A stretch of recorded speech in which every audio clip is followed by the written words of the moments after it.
Good afternoon, distinguished senior advocates of Nigeria, distinguished colleagues. Welcome to today's session. My name is Tobenna Erojikwe, and I'm the chairman of the governing board of the Institute of Continuing Legal Education of the Nigerian Bar Association. Today's training is a training on civil litigation. We have 16 sessions running over a period of 8 days. On behalf of the president of the Nigerian Bar Association, may I welcome you all to today's event. As at this moment, we have over 4,000 people registered to attend this training, and we're really delighted and encouraged by that level of anticipation and participation. I'd like to thank the distinguished members of the bar who have so kindly agreed to facilitate the trainings for the benefit and development of colleagues. I'd like to thank the following: Mr. A.B. Mahmood, Senior Advocate of Nigeria; Dr. Onyechi Ibazo, Senior Advocate of Nigeria; Mr. John Baeshia, Senior Advocate of Nigeria; Mrs. Ma Essien, Senior Advocate of Nigeria; Mr. Osaro Ehobame, Senior Advocate of Nigeria; Mr. Ken Mosier, Senior Advocate of Nigeria; Mr. Y.C. Mekiao, Senior Advocate of Nigeria; Mr. Emeka Anienugu, Senior Advocate of Nigeria; Mrs. Abimbola Akeredolu, Senior Advocate of Nigeria; Mr. Elisha Yakubu Kura, Senior Advocate of Nigeria; Mr. Wole Ogumbiade, Senior Advocate of Nigeria; Mr. Abdullahi Yahaya, Senior Advocate of Nigeria; and Mr. Kelechi Nwaiwu. So I'm going to very shortly hand over to Mr. Tola Oshobi, Senior Advocate of Nigeria, who is the interim dean of this faculty and has graciously coordinated this faculty. I thank all the panelists and facilitators for the time and the resources that have been expended to get things this far. I hope that we all enjoy this refresher, and I think everybody needs a refresher in litigation. I don't know the last time people took one since leaving school. So thank you very much, and I wish you a fruitful and eventful session today. Tola.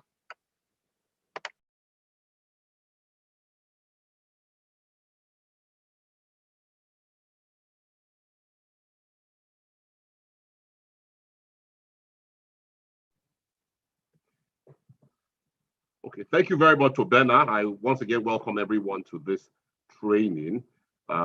The first session we have out of the 16 sessions over 2 weeks is a session on evaluation and analysis of instructions. What should a lawyer do when he receives an instruction, either as a claimant or plaintiff or in his capacity as defendant's counsel? What are the things you need to do? What are the things you need to be mindful of?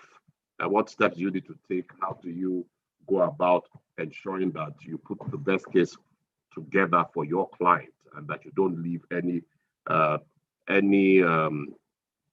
flanks opened that could come back to haunt you?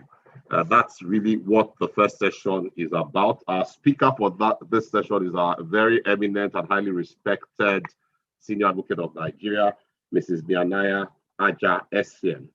Mrs. Essien was obtained her LLB from the prestigious University of Nigeria, Nsukka, and in 1984, she was subsequently called to the Nigerian bar, and in 1985, she obtained an LLM from the University of Lagos in 1991. In the year 2007, she was elevated to the rank of Senior Advocate of Nigeria, and in the same year, she became a fellow of the Chartered Institute of Arbitrators in the United Kingdom, the Nigerian branch of the Chartered Arbitrators United Kingdom. She subsequently became a chartered arbitrator in 2015. Mrs. Essien is the managing partner of Principal Law Partnership, a firm of legal practitioners, notaries public and arbitrators with offices in Port Harcourt and Lagos. She's the immediate chairperson of the section on legal practice of the Nigerian Bar Association. She's a member of the adjunct faculty of the Nigerian Law School, Abuja, and an approved tutor of the faculty of the Chartered Institute of Arbitrators in the United Kingdom, teaching all aspects of domestic and international commercial arbitration. She's a past chairperson of the Port Harcourt chapter of Nigerian branch of the Chartered Institute of Arbitrators UK and an elected member of the said institute. She's on the board of the Lagos Court of Arbitration, and she's a member of several associations, including Nigerian Bar Association, the International Law Association Nigeria branch, the Maritime Arbitrators Association of Nigeria, the London Court of International Arbitration Africa Users Council, the Arbitration Council of the International Chamber of Commerce, and she's also a member of BRIPAN, that is the Insolvency Practitioners Association of Nigeria. She's an independent, non-executive director of Stanbic IBTC Bank. She's experienced and actively involved both as counsel and arbitrator in the resolution of complex commercial disputes across the oil and gas, commercial, financial, and insurance sectors. He acts regularly as party-appointed arbitrator or chairperson of various arbitral tribunals. She has contributed numerous scholarly articles to legal publications, journals, and books, and is a regular resource person in seminars, workshops, and conferences. Ladies and gentlemen, please welcome Mrs. Mianaya Aja SAN. Thank you very much, Leonard Silk. Thank you for having me. So without further ado, we'll go into today's session. So if you just give me a minute, I will share my screen.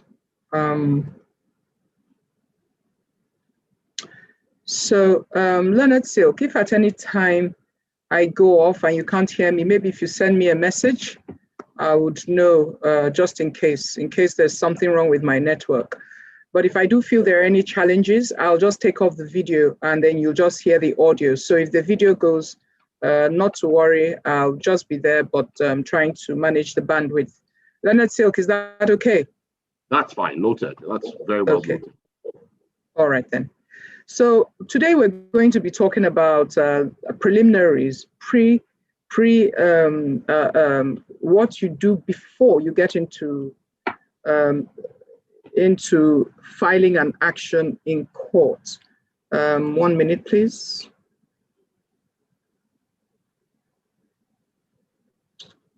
Okay. Sorry, 1 second. I'm just trying to.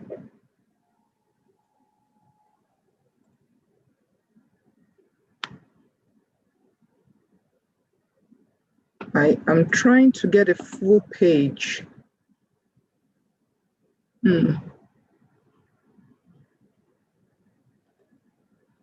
Sorry, can you just give me 1 minute, please? Let me just try and resolve this.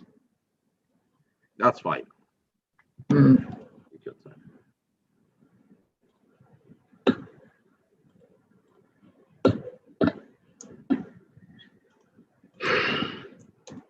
Okay, I think I'll just work with this one this way.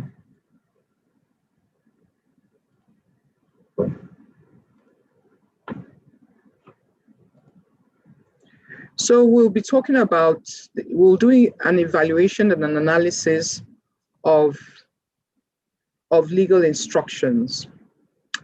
Our discussion will go through our introduction. We will look at a preliminary evaluation of instructions and review of those instructions. There are certain preliminary considerations we'll contemplate. Then we will conclude, and then we'll take a question and answer segment.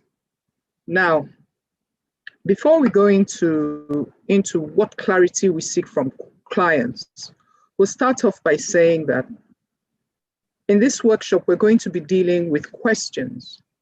We'll be teasing answers. We may not necessarily provide them, but it's just for us, as the Leonard Silk had said, it's just a refresher course for all of us. Some of us have been in practice for a while, and even though we may feel we know everything, there's never any bit of harm in additional knowledge or in refreshing what we already know. So some of our experienced lawyers may find this a bit pedestrian or too basic or too simple, but there are some people that would find it illuminating. And so our goal is to ensure that as long as you're part of us here, you take away something from this session.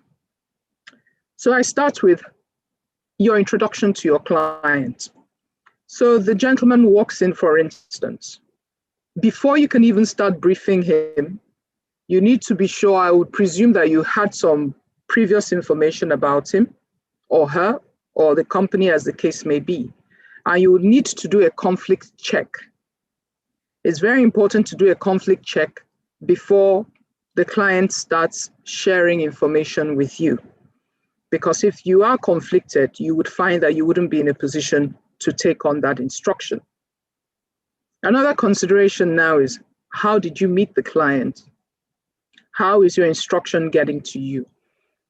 So the normal way is for people to walk into your office, but increasingly, lawyers find that they get a lot of their instructions by email and not necessarily by clients coming into their offices physically.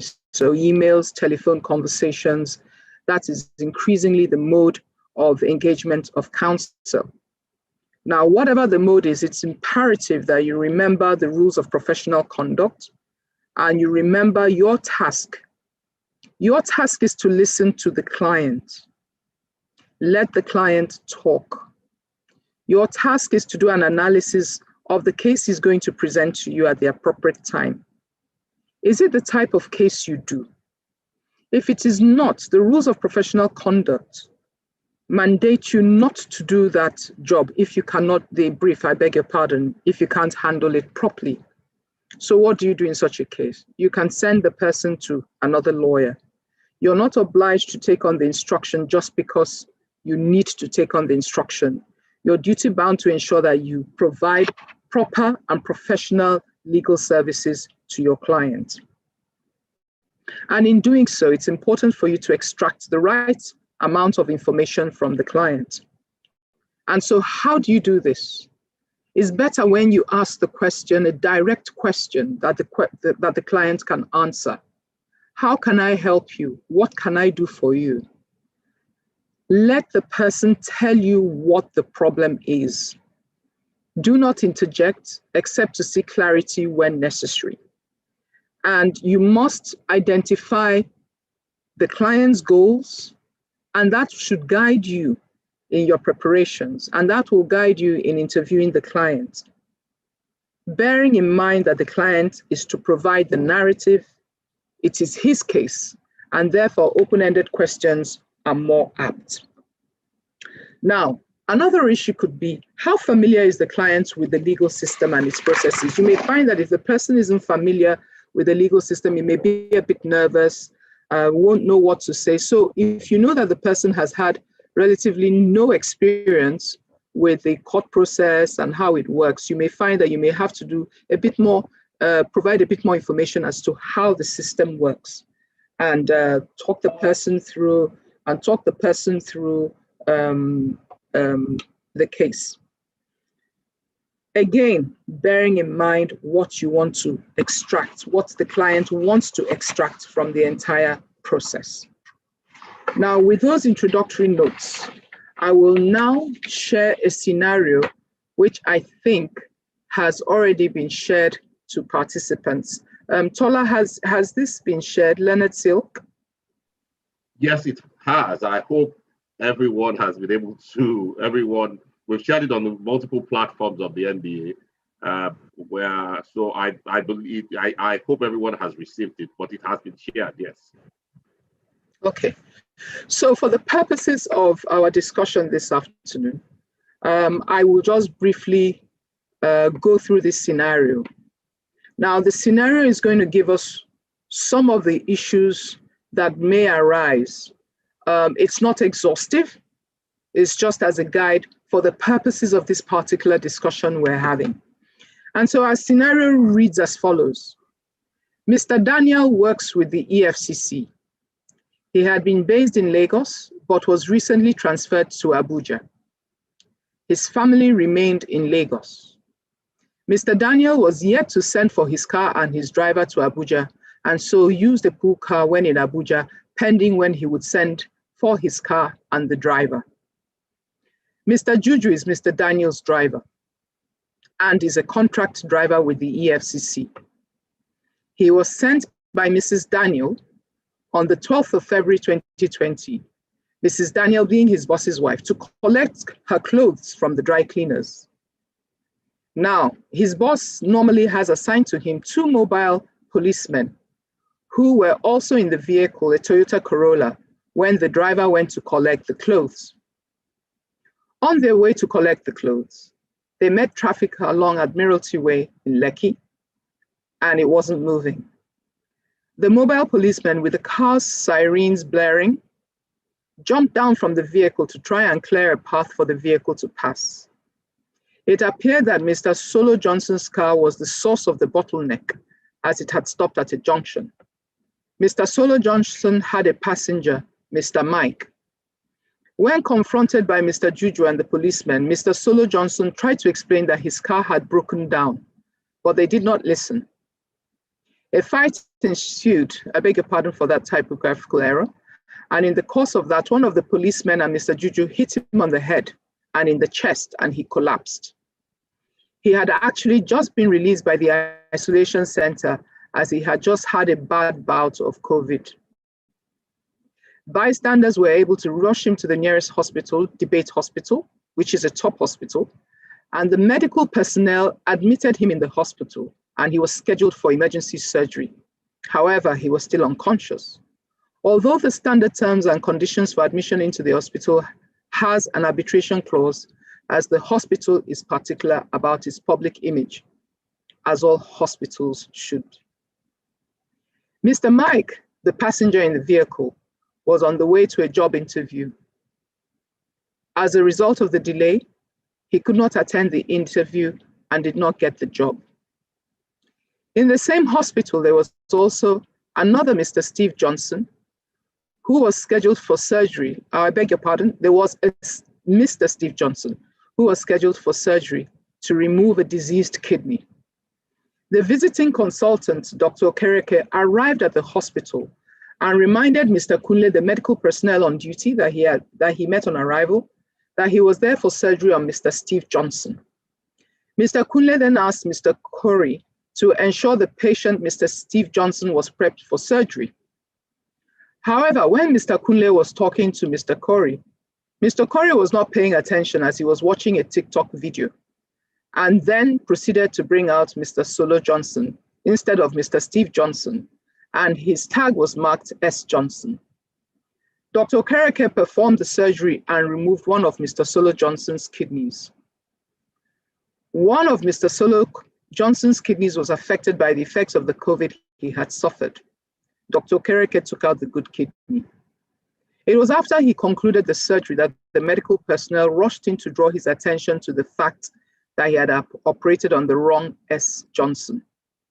It took about a year for Mr. Solo Johnson to recuperate, both from the injuries he had sustained, from the beating, and other issues that arose as he was also placed on dialysis because his one kidney had been affected by COVID. He can no longer work and subsequently lost his job. He spent all his savings and is in perpetual pain. He does not know what to do. He has come to you for legal assistance as he wants to sue. He hears the Federal High Court can give him at least 3 billion in damages as the Naira has lost its value. You as counsel have assured him he can get at least 1 billion in damages. You have also offered to bear the expenses of filing his action. He says he has spent millions on medical treatment, lost his car, lost a kidney, and he's aggrieved. He was a petrol attendant on a salary of 70,000 Naira per month. Mr. Solo Johnson has come to you for legal assistance. He wants to sue, but he has never had a court case. He feels he should sue Mr. Daniel, Dr. Okereke, the hospital, the policeman, and the EFCC. Mr. Mike, the passenger in his car, is also aggrieved and wants to sue for the job he didn't get. To save money, they want to file one case. So, ladies and gentlemen, That is the scenario we are working with. And so we'll start from the beginning. So when you look at this, the key things you start with are, what are the issues that arise in this scenario? Now, is it suitable? Is it suitable for whatever steps you want to take? What are the potential causes of action as disclosed by the narrative we've just dealt with? Are they tortious issues? Are there contractual issues? Are there fundamental human rights issues that may arise? So what torts are possible? Is there any trespass to the person by the assaults? Is there any negligence? Are there any contractual issues? Who do we sue? That and several other questions arise. So, Mr. Solo Johnson was beaten up by the policeman and the driver, one policeman and the driver. They obviously didn't have a right to do that. So as long as it's unlawful, definitely there is a cause of action. And even though these days you do not necessarily have to box it within a specific box, because once there is an injury, there will always be a remedy. It's imperative for you to understand the client's grievance. If you do not understand the client's grievance, if you do not understand all the issues that have arisen in the scenario you have been given, then it will be, you'll find it difficult to actually advise your client. And so if we come back to our scenario here, he was beaten up. In the course of everything he went through, he was injured, went to hospital. The hospital took out his kidney while they shouldn't have. So looking at this scenario, you see torts, negligence on the hospital side. Is it negligence on the hospital side? Is it negligence on the doctor's side? Can you blame the doctor? Is it the gentleman who was on his TikTok? So that is the aspect that deals with perhaps negligence. Then we come over to the policemen.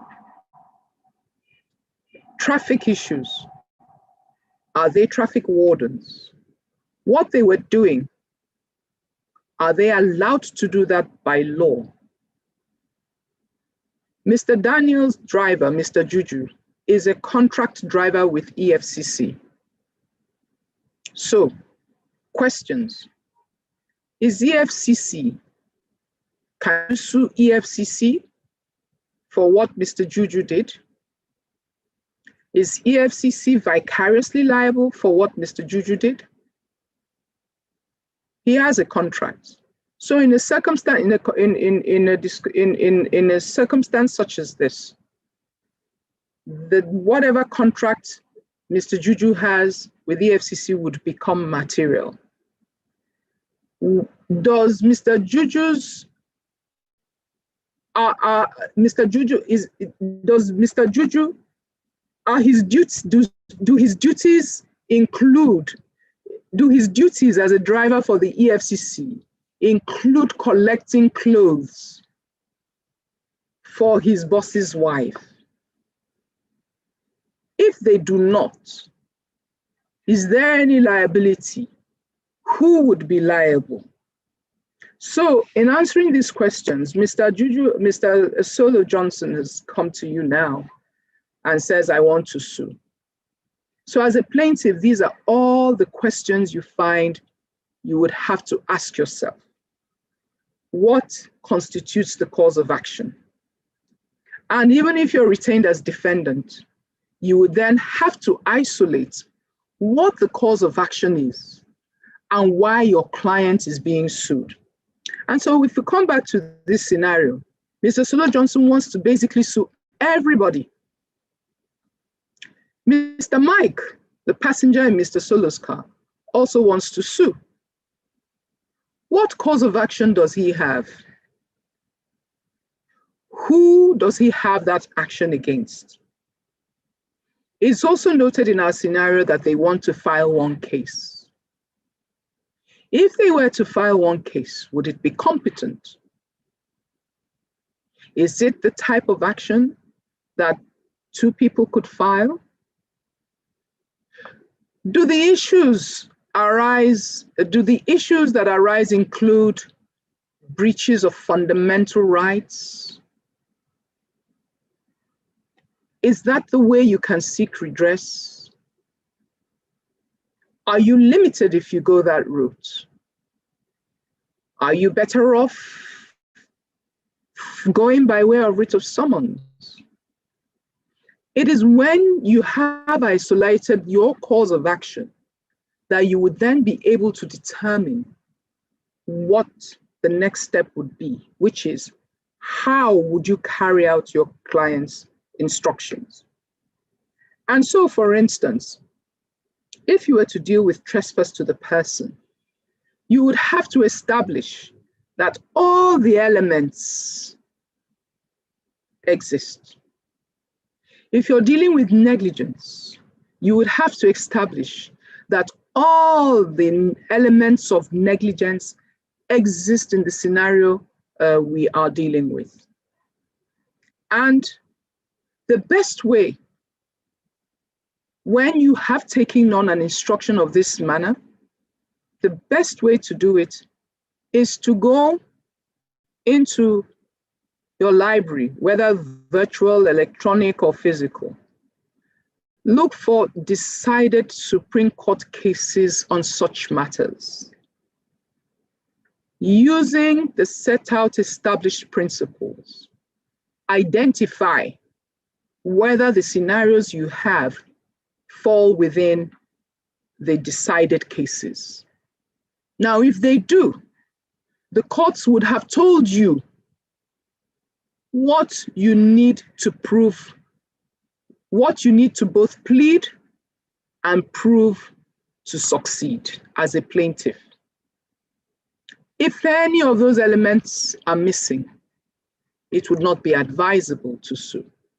And as counsel, by your rules of professional conduct, you are obliged to tell your client if he does not have a good case. And if we come to this scenario, we can see the counsel here, for instance, assured him he can get 1 billion in damages. Assuring is a very, very serious word within this context. Your job as counsel is not to assure anybody. You are to act as best as you can on behalf of your client. You do not give assurances because it is not yours to give. You can only try and work and put in your best as counsel. Every case generally has a 50-50% chance. So you should not be assuring your client that you will definitely succeed. Otherwise, you open yourself up for lawsuits for negligence if you lose. Even the assurance counsel has given in this circumstance, this is realistic, considering what is on ground. The facts he has given you, he says he has spent millions on medical treatment, etc., etc. All these things are all items that smack of special damages. Do you have enough to prove that he spent millions on medical treatment? So is it to go by way of special damages? Is general damages appropriate? Is it exemplary damages? Do you have enough to claim exemplary damages? Bearing in mind his salary was 70,000 naira. per month. So when you've segregated the causes of action and analyze whether you have enough upon which you can file an action in court, one would presume that you would have asked the client for relevant information that would support his case. And it is at this point you would, along with the case law you would have looked at, identify relevant statutes or rules, regulations that may be applicable. So we are dealing with a cause of action that arose in February 2020. Our scenario tells us that a year later was when it took him about a year to recuperate. And so we assume from our scenario, thereafter he came to you to sue because that's what we said. So it's been more than a year. So one of the questions that would then agitate your mind, if you were to identify the parties, would be, is there anything limiting this action? So the vehicle is an EFCC car. The driver was working for EFCC. Are there any limitation issues, public officers protection issues that arise? Are there any conditions precedent? When you look at the law, legal proceedings, are there any pre-action notices that ought to be given? Those are some questions that you would have to ask when it comes to the mobile policeman and the driver and all that. Because the mobile policemen are staff of the Inspector General of Police. How do you sue the IG? Do you sue the IG?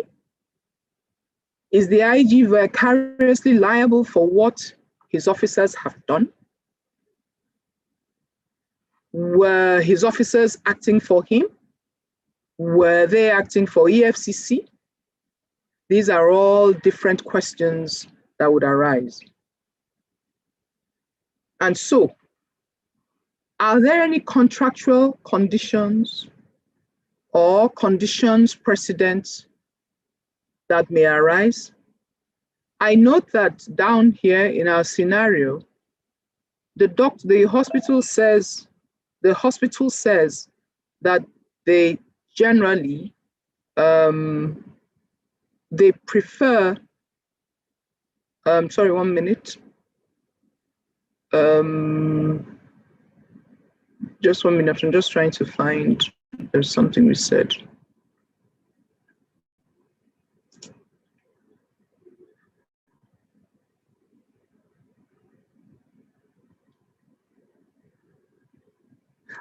So here it is. The standard terms and conditions for admission into the hospital has an arbitration clause, as the hospital is particular about its public image, as all hospitals should be. So if you want to sue, are you obliged to exhaust the arbitration clause? And what action are you, so your client has said to you, he wants to file one action. Your job now is to do an analysis and decide, is it the type of job one you can file one action for? Would there be any incompetence issues? Bringing us to the Madukolu and Nkemdilim principles, jurisdiction. And so the jurisdiction of the courts would now be called into question. Does what court now? So the client says to you, Federal High Court. Is it really Federal High Court that is appropriate? If it is, does the Federal High Court have the subject matter jurisdiction? And so Mr. Daniel, who is a defendant, resides in Abuja, but the cause of action arose in Lagos. Are there any territorial jurisdictions that would arise in terms of where you institute the action? Should it even be the Federal High Courts? What would confer jurisdiction on the Federal High Court? Would it just be because you want to join EFCC as a party? Would it be because you feel you need to join the IG because the mobile policemen, based on Stephen Dino and SPDC, are his employees? Can you file several actions in different courts and perhaps seek to consolidate? Is it possible? Do you have to institute each case on its own? Is it possible to file an action at the Federal High Court for fundamental rights against the police? Is it possible to file a separate one against the driver? But then, if the driver is just the staff of Mr. Daniel, do you then just want to sue Mr. Daniel? Do you want to join the driver? Are you trying to hold Mr. Daniel vicariously liable for the actions of his driver? Who should be held vicariously liable? Is it EFCC? Is it Mr. Daniel? Was the driver acting in the course of his employment terms, his contractual terms with the FCC? So all these things bring up several questions. And so you would then have to do that analysis to determine whether or not there would be a need for you to issue pre-action notices. Have you been caught up by the limitation times? Are you obliged to go by way of arbitration as it relates to the hospital? Can you actually just petition the Medical and Dental Council, file a complaint there? So there are so many options. And the question is, you would only know what best to do if you ask your client, what do you really want? Why is that question? Things purely on principle. It's not about the money. And so they don't care what it takes.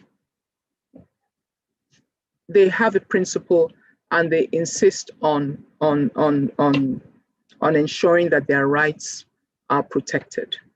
Sometimes people do need the money. In this case, his kidney was taken out. He had two kidneys, one good, one bad. One, as a consequence of some error, was taken out. So there is something there. Now, we come to Mike. Who has what locus standi, assuming Mike were to file this action? Would it be competent? Does he have a right to sue everybody just because he's a party, he wants to join his friend in that action? Those questions are clear. What is his cause of action against the hospital, for instance?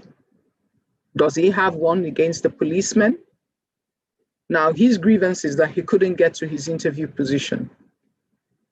Are there any expectations? Should they be held liable? And so, is it a high court issue? Can you file in the high court as well as at the federal high court? Or which courts would actually have the best jurisdiction in the circumstances? Should you bifurcate the various causes of action? File in the high court for some, knowing that the jurisdiction of the federal high court is restricted and is special. So you don't file into any a situation where you file your action in the wrong court.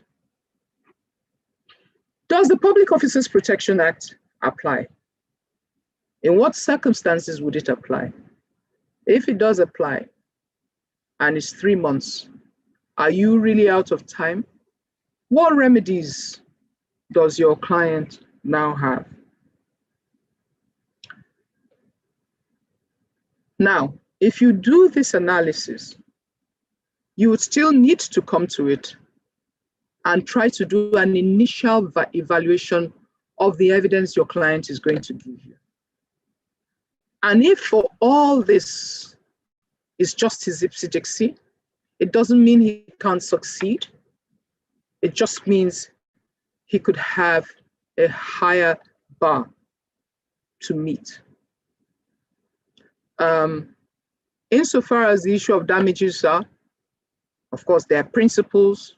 If you're seeking special damages, you know it has to be specifically pleaded and proved. If it's general, well, of course, the court has a latitude, but the evidence must be cogent and convincing. And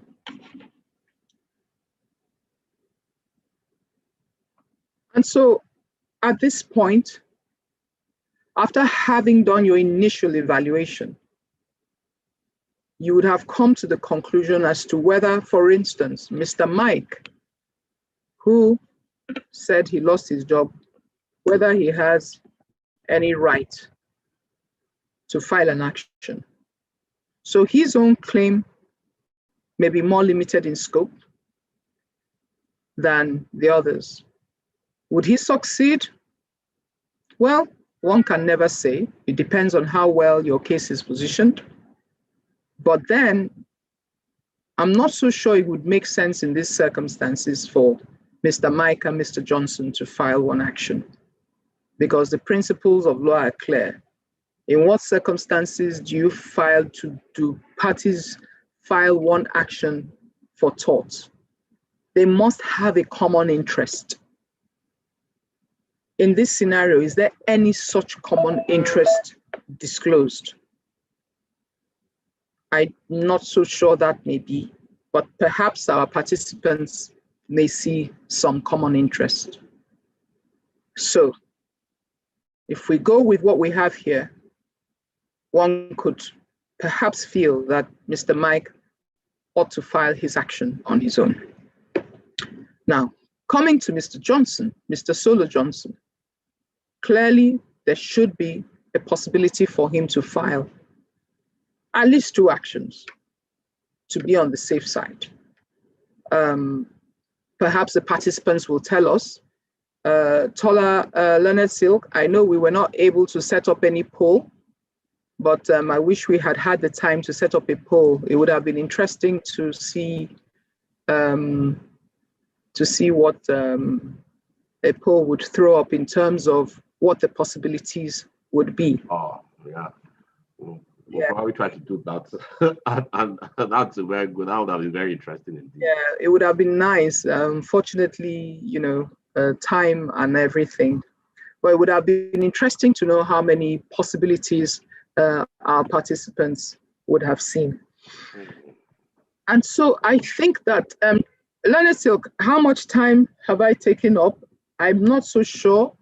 Let me see where I am in terms of... Well, for the presentation, you have about 15 to 18 minutes more to speak before the question and answer. Okay, so I think that I've literally, let me come back to my slide, see what I have left, if we've touched everything. If not, if we have any observations. So establishing the elements, we've dealt with that. Aggregating the facts into separate elements that constitute the causes of actions, I think we've dealt with those as well.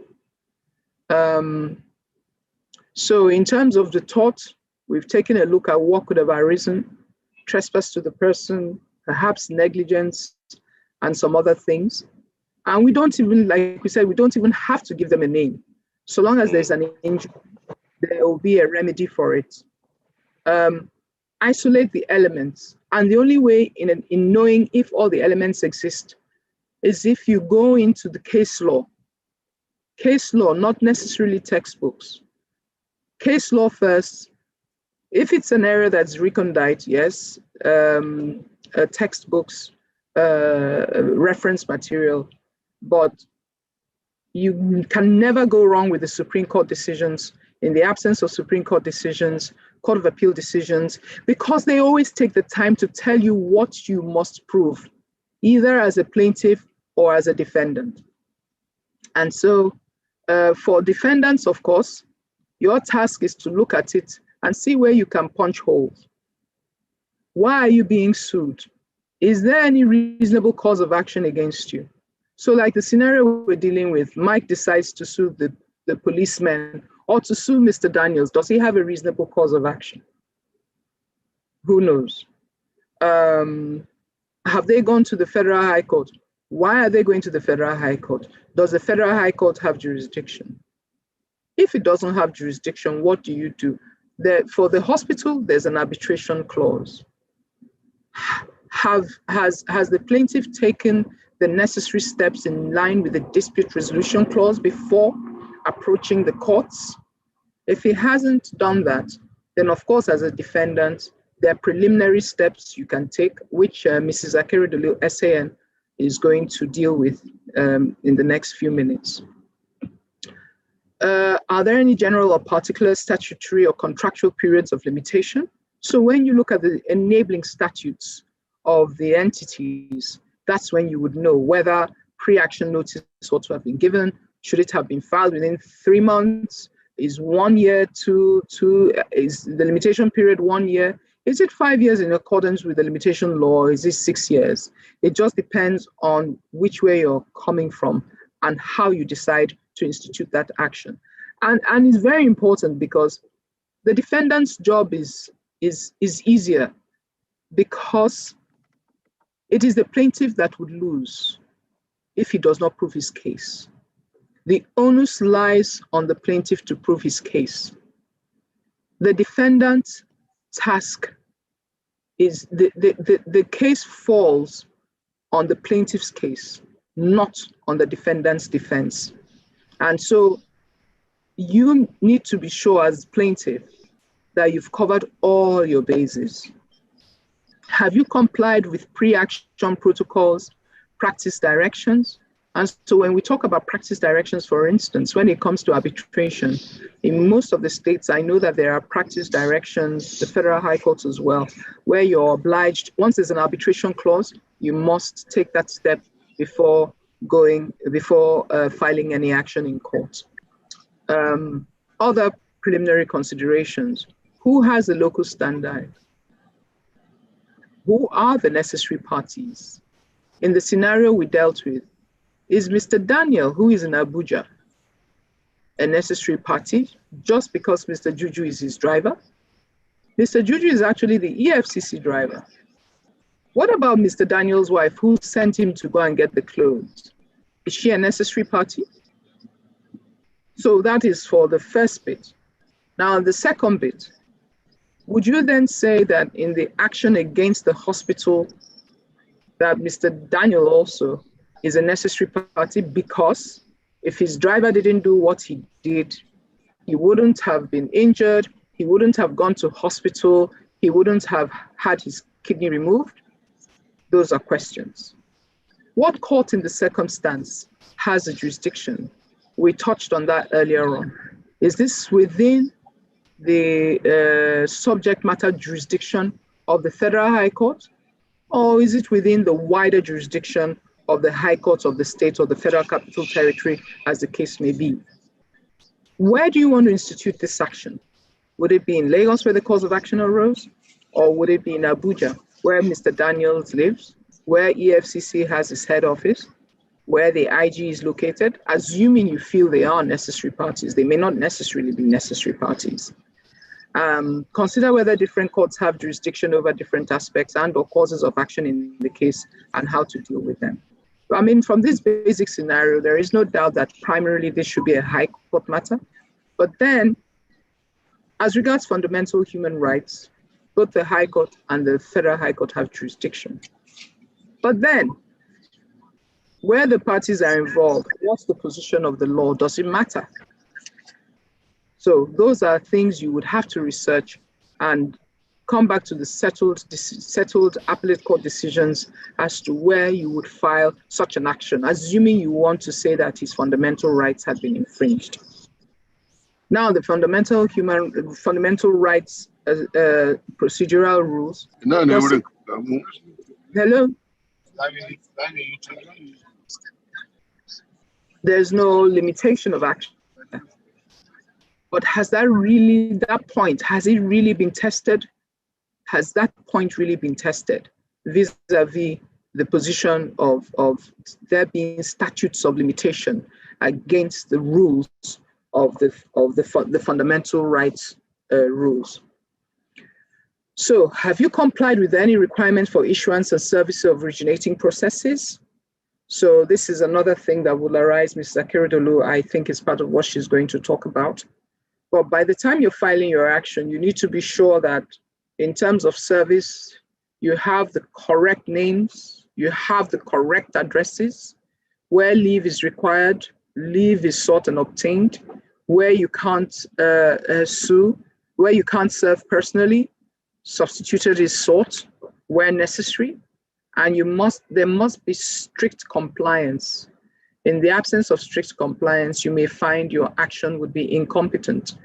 And any defense counsel, of course, would know some of these things have not been complied with.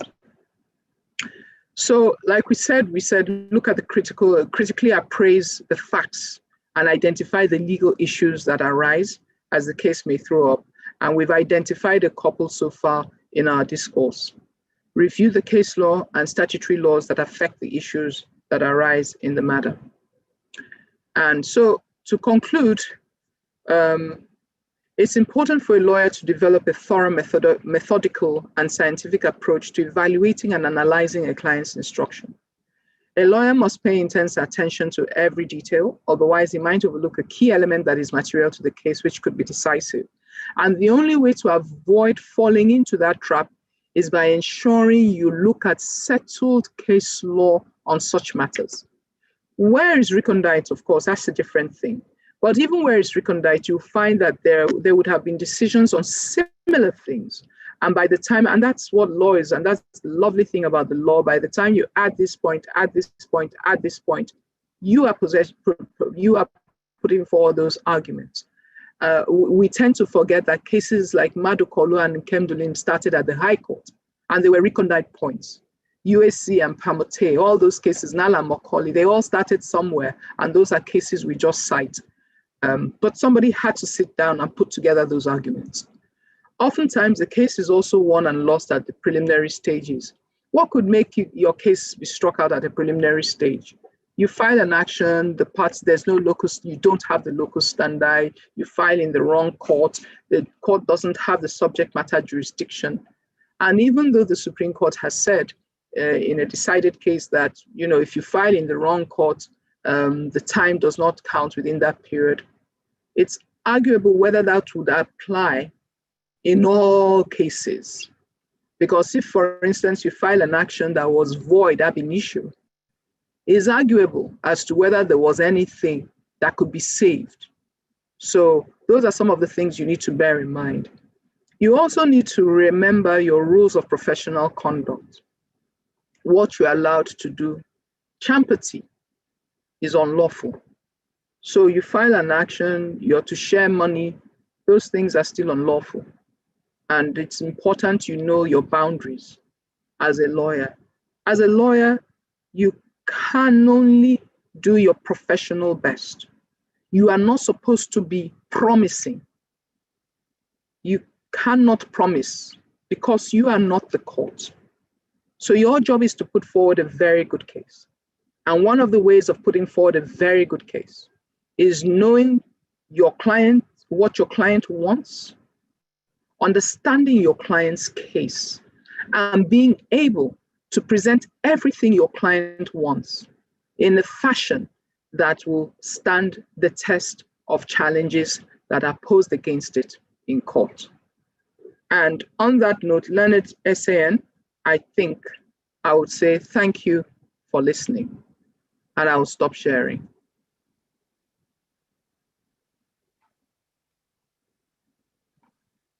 Leonard Silk. Thank you very much, Leonard Silk. It was, as expected, a very well presented and insightful presentation. Thank you very much. I will call on Ms. Nta Ekike. Is Nta on this call? She's supposed to conduct the question and answer session, or to coordinate the question and answer session. Theo. Yes, please. I understand that Ntai is unavoidably absent at this time, so I will take the Q&A. Okay, go ahead. Good afternoon, Leonard Silk and our members of the bar. I would run quickly through the questions. I'll take the first comment from Mr. Ibrahim Mutala Adedo. He says, from our attitude as advocates and recent experiences in arbitration, I believe that arbitration is no more cheaper and faster, except as the parties want it to be. And sometimes involvement of advocates in arbitration contributes to the delay and it being expensive. I guess he would want to comment on this, Vincent. Thank you very much, Mr. Adedo. I think that so there are people who feel that involvement in arbitration contributes to the delay and makes it more expensive, but I don't really think that's what it is. I think it's really a question of being aware of what the concept of arbitration connotes, what the expectations are when you decide, when a contract is drafted and the parties agree to arbitration, then that's what they agreed to. Now, so that's one aspect of it. The other aspect is when the lawyers are properly trained and they've received training on advocacy in arbitration, they would understand that your role as counsel in an arbitration is different from your role as counsel in litigation. Sans that training, you go into arbitration thinking that this is just litigation, and it's not, because the whole essence of arbitration is to ensure that the parties are able to resolve their disputes amicably and continue their business relationships. Now, in litigation, more often than not, by the time you get to Supreme Court, nobody is talking to the other person. And so I think we just need to be more aware of what arbitration entails and advise our clients. Because at the end of the day, as counsel, if you tell your client, you agreed to arbitration, this is what you agreed to, accept it, they will listen to you. But if you say, no, you're not going to take it, this is just the first rung on the way to the Supreme Court, then that's where we have a problem. So I think that lawyers have a bit more to play with that in regards to that particular aspect. Thank you. Leonard. Thank you, Leonard. So, Mr. Sunny Garun Gabas, Senior Advocate, says thank you. He says he's glad to be part of this session and he thanks you for the instructive interaction. From Mr. Abdul Malik Badamusei, he says he likes to seek a little clarification on the resonance on the four walls of jurisdiction. Vis-a-vis, he would like to put some clarity to that. Are there any differences? Would you like to compare and contrast by way of an analysis? It's difficult for me to answer because the question really hasn't asked a specific question. So maybe if he retypes the question and is a bit clearer. Like I said from the onset, I'm not here to answer questions. I'm just here to tease our minds as to the possibilities. So I don't know if he's expecting a specific answer. If he is, then maybe he can ask the question in a different manner. Thank you. We have lots of comments here. Very enlightening. Thank you so much, Leonard Silk. There's been a request for slides. The committee would make this available. There's another question from Mr. Musa Abdullahi. He says, I would like to know how to enforce monetary judgments against the federal government agencies in light of the TSA. I'll say that is outside my jurisdiction. Thank you. From Mr. Shadrach Osieje, he says, thank you, Leonard Silk. My question is this: where I decide to proceed against the negligence on the part of the debate hospital and having exhausted their arbitration policy, should I proceed directly to the court or pass through the medical and dental practitioners committee for redress? So it would depend on what he wants to achieve. So, and that's why I said at the end of the day, you find that a lot of times when it comes to medical practice, people need to ask themselves, what do I want to achieve? Do I want to make sure this doesn't happen again? If you want to make sure it doesn't happen again, you may decide you want to go through the medical and dental committee. But if it's all about money, then of course you may decide to go to court. But if it's all about ensuring that nobody else has to go through what your client went through, then you may decide to go the other route. It depends on what the client wants. Thank you, Leonard. So, Mr. Shehu Mustafa has asked, he says, first, thank you very much, Leonard SAN, for the enlightening refresher on civil procedure and advocacy.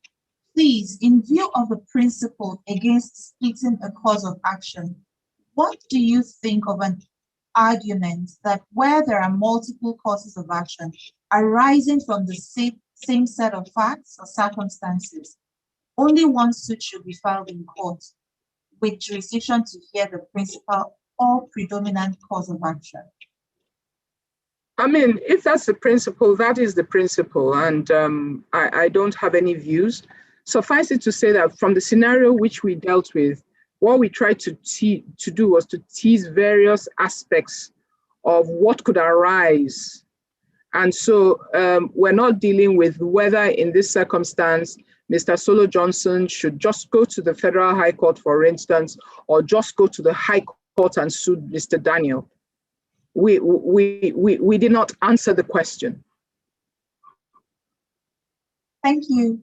Vivian Anitonfon says, does the prohibition of advertising by lawyers in the PRPC apply to arbitration?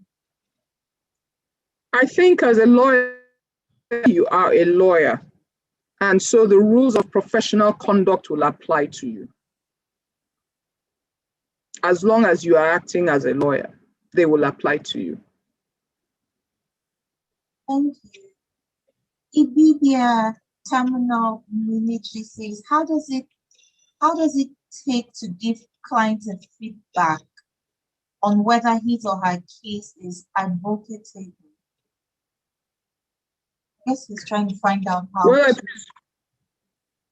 yeah, I think that the key thing is, I mean, your client has come to you for legal advice, and your job is to tell him the truth. He may not like the truth. He may decide to go somewhere else. Or you could tell him the truth, and because you're too expensive, he decides to go to somebody who is much cheaper than you are. That's his prerogative. But your job at all times is you have a duty to yourself, to the courts, and to your client. And so you must always act in the best interest of these three stakeholders in the administration of justice. And if your client has a bad case, you need to tell your client he has a bad case. Thank you, Leonard. So from Professor Achara is seeking clarity. He says, does Leonard Silk have a worry about the impact of inconsistent Supreme Court decisions to the thesis that counsel should focus on Supreme Court and other court decisions at the preliminary stages? Well, I don't agree that they're necessarily inconsistent Supreme Court decisions. I think that where decisions, as the question is being asked, may be considered to be inconsistent, there's a settled principle on stare decisis. So the latest decision is the one that is applicable. So I wouldn't say that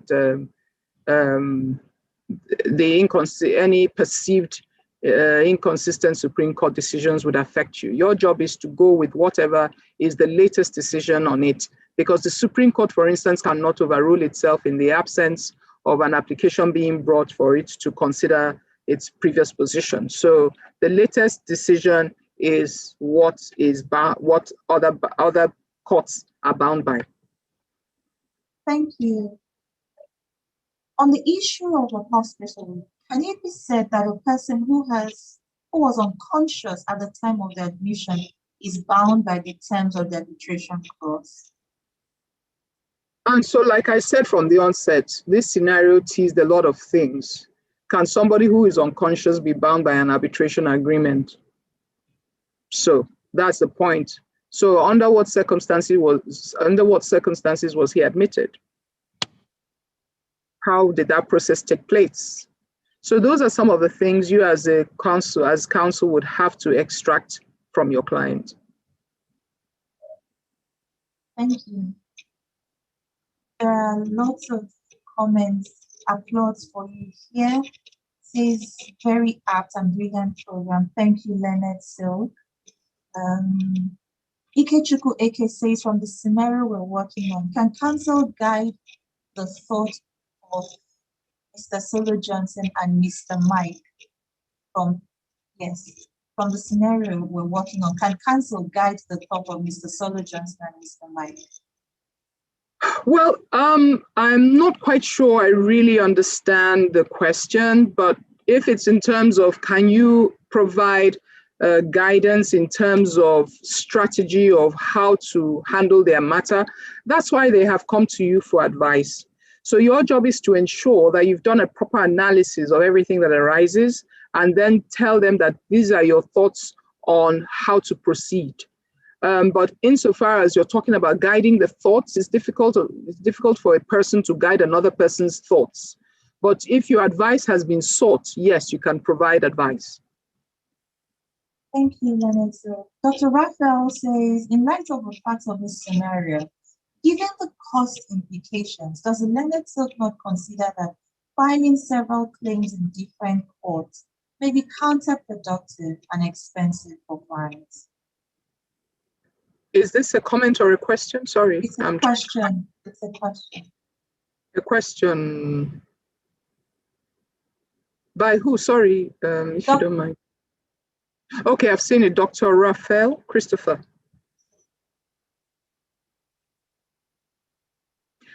Well, so looking at Dr. Raphael Christopher's question, I think this is similar to the one asked by Mr. Shehu Mustafa earlier on. I didn't say you should file several claims. I said it's up to you to do an analysis and decide who would be the appropriate parties in an action. So in this type of action now, we're talking about injury he suffered in the hospital, injury he suffered at the hands of the police, injuries he suffered from the driver. So while they are all part of what led to his injuries, all part of the cause of action, the question is, there may not be a reasonable cause of action against certain people. So, for instance, if you asked Mr. Daniel, he could say there's no reasonable cause of action against him. He didn't drive the car. He didn't send them to get the clothes. He didn't beat him up. He wasn't the doctor. So there is no answer to this question. This scenario was purely raised so that we could tease our brains and our minds on how to think. So you would now decide, is this something you could file at once? Why not? Are they all proper defendants? Why not? The more defendants you have who there may not appear to be a reasonable cause of action against, the likelihood of preliminary objections being filed, challenging the competence of the action, and interlocutory appeals arising. And by the time those appeals are decided, your client with his one kidney is dead. Thank you, Leonard. Maybe Fred accurately says. Sometimes, and this is another point you have to make. Sometimes you do not always have to litigate. Sometimes a letter written may elicit the appropriate response. Sometimes negotiation, resolving these things amicably. You have to do what's in your client's best interest. And so you have to structure your fees such that whether you litigate or not, as long as you have taken certain steps, you are entitled to your fees. And so it's very important for you to bear in mind that you're not a charity, except of course you are a charity. So you must structure your fees such that you can be paid. So whether he litigates or not, you've gotten your fees, you've got your fees, you're after your fees. You're not there to save the world. Thank you, Leonard. So Winifred actually says, thank you again, Leonard, so for beautiful presentation. As regards the issue of negligence by the doctor and the hospital, when does the time start running as regards the statute of limitation? Was it when the kidney was removed or when he discovered that his kidney was removed? Well, with the scenario we have, I'm not really sure there would be much of a difference in terms of timing. So I think the answer is it's the same thing. The time, once the injury has occurred, time starts running. The only question you would then say is, if he remained unconscious for a long time, clearly that is one of the occasions in which time would probably not run under the various limitation laws. Thank you. Zainab Isa, thank you, Leonard. So please, in which court do you institute an action against a teaching hospital for medical negligence, and who would be the appropriate party? Outside my jurisdiction, I'm here to talk about preliminary issues in analyzing your client's instructions, not to provide answers. Abu Bakar Kadir Ibrahim says, thank you, Leonard. So my question here is that if an employee acted on his peril, would his employer be liable? I'm not sure. That doesn't really, I think maybe he has a typo because I don't quite understand the question. So maybe he wanted to say something else? Perhaps. Or do you understand the question? Yes, I think I didn't answer and shut that question down, but I'll come back to it again very shortly. As a follow-up question to Professor Achara's question, I think the problem with focusing on Supreme Court's decision at the preliminary stage is that conflicting decisions raise a fear of volatility, which we could comply with the Supreme Court's decisions today, but at the time of judgment, the Supreme Court issues a conflicting decision. Could it be better to go back to actual statutes and civil procedurals? It's a worry I have, particularly taking into consideration how cases take long in our jurisdiction across 20 years of litigation. Even the Constitution could be amended. Okay, so I didn't say you shouldn't look at the statutes and civil procedure rules. That is not the point I made. What I said was that when you want to file your action, apart from the applicable statutes and the civil procedure rules, which as lawyers, you know, you must consider, if you need to know what the basic principles are, of course, the Supreme Court is the apex court. That's the best place to go for decided decisions on it. As to whether or not they could become down the line, they could be conflicting decisions. Of course, there's absolutely nothing anybody can do about that. So you would always refer to statutes, you would always refer to civil procedure rules, and as a guide, because it is when you're arguing that case that you're able to say that this is what the Supreme Court decided, and the High Court is bound by what the Supreme Court has decided. So I think that understand what the person is trying to say, but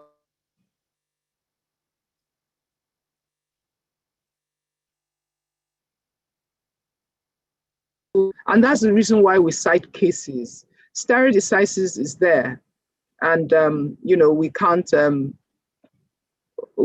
ignore it.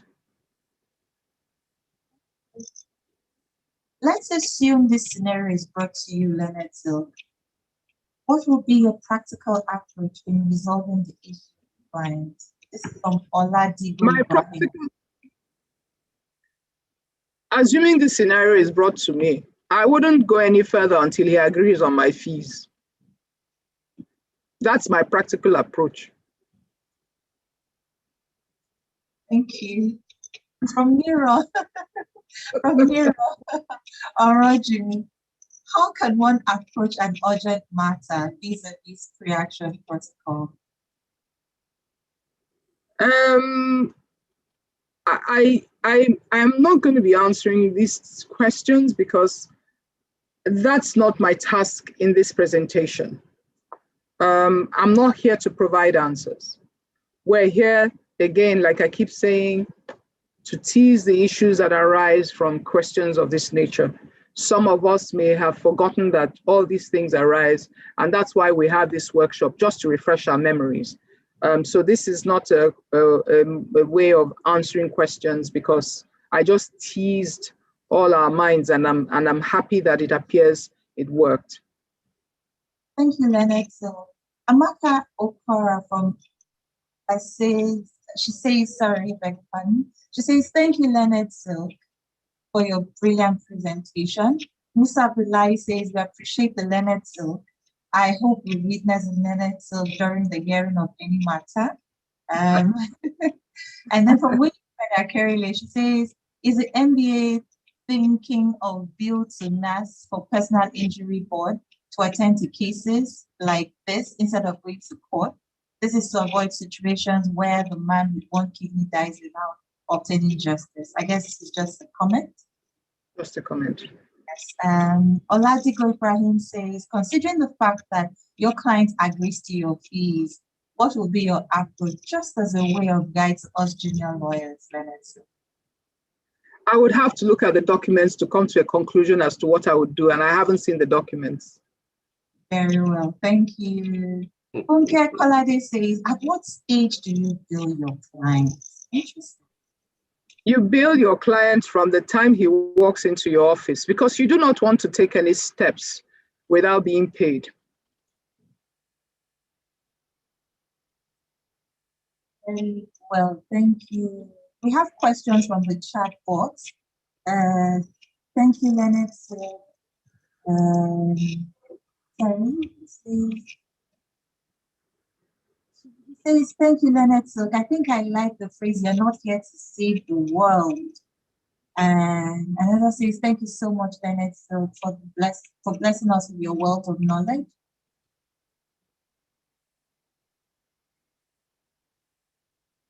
Most of the comments here are mostly appreciations and more like thank you. That might just be the end of the questions that we have from this session, Leonard. Thank you. And I was going to say, I think our time is up as well. Thank you very much, guys. Thank you.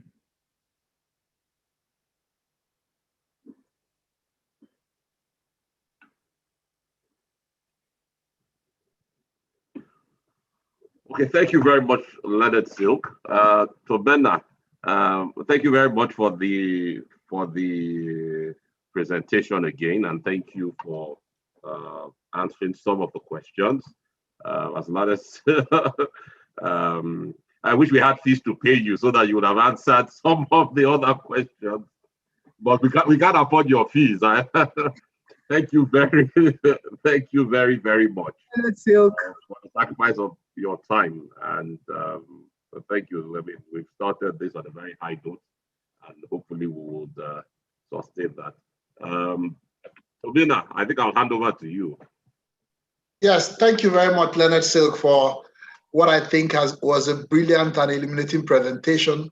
And we can all see from the comments that participants were quite happy with the presentation. Thank you very much for setting the ball rolling, and thank you. So Tola, I think it's been exciting seeing the comments that have been coming through, and the participation is really impressive. We have about 300 and something people now on board, so that's good.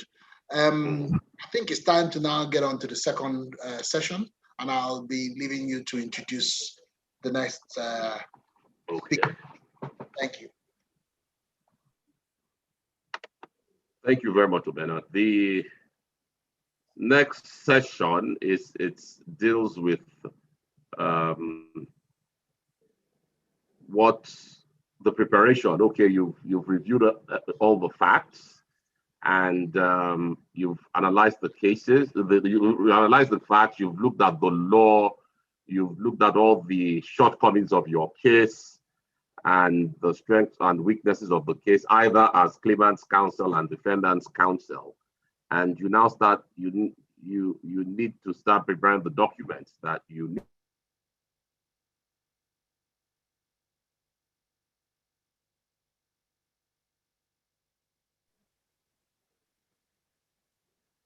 Hello, we can't hear you.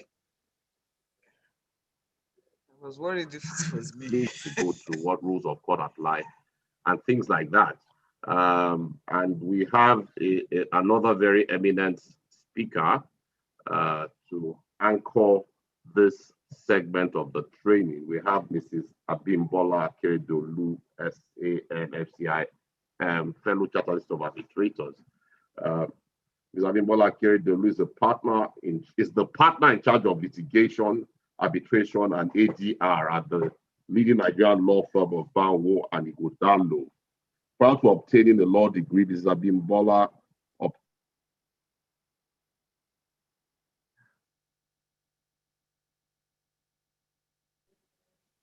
You will track back when you get back on because we can't hear you. And most useful in enhancing her communication skills with courts, arbitral tribunals, and clients from all over the world in the course of her practice. She is a senior advocate of Nigeria, a notary public for Nigeria, and a fellow of the Chartered Institute of Arbitration, UK. She obtained a diploma in international arbitration from the Chartered Institute of Arbitrators.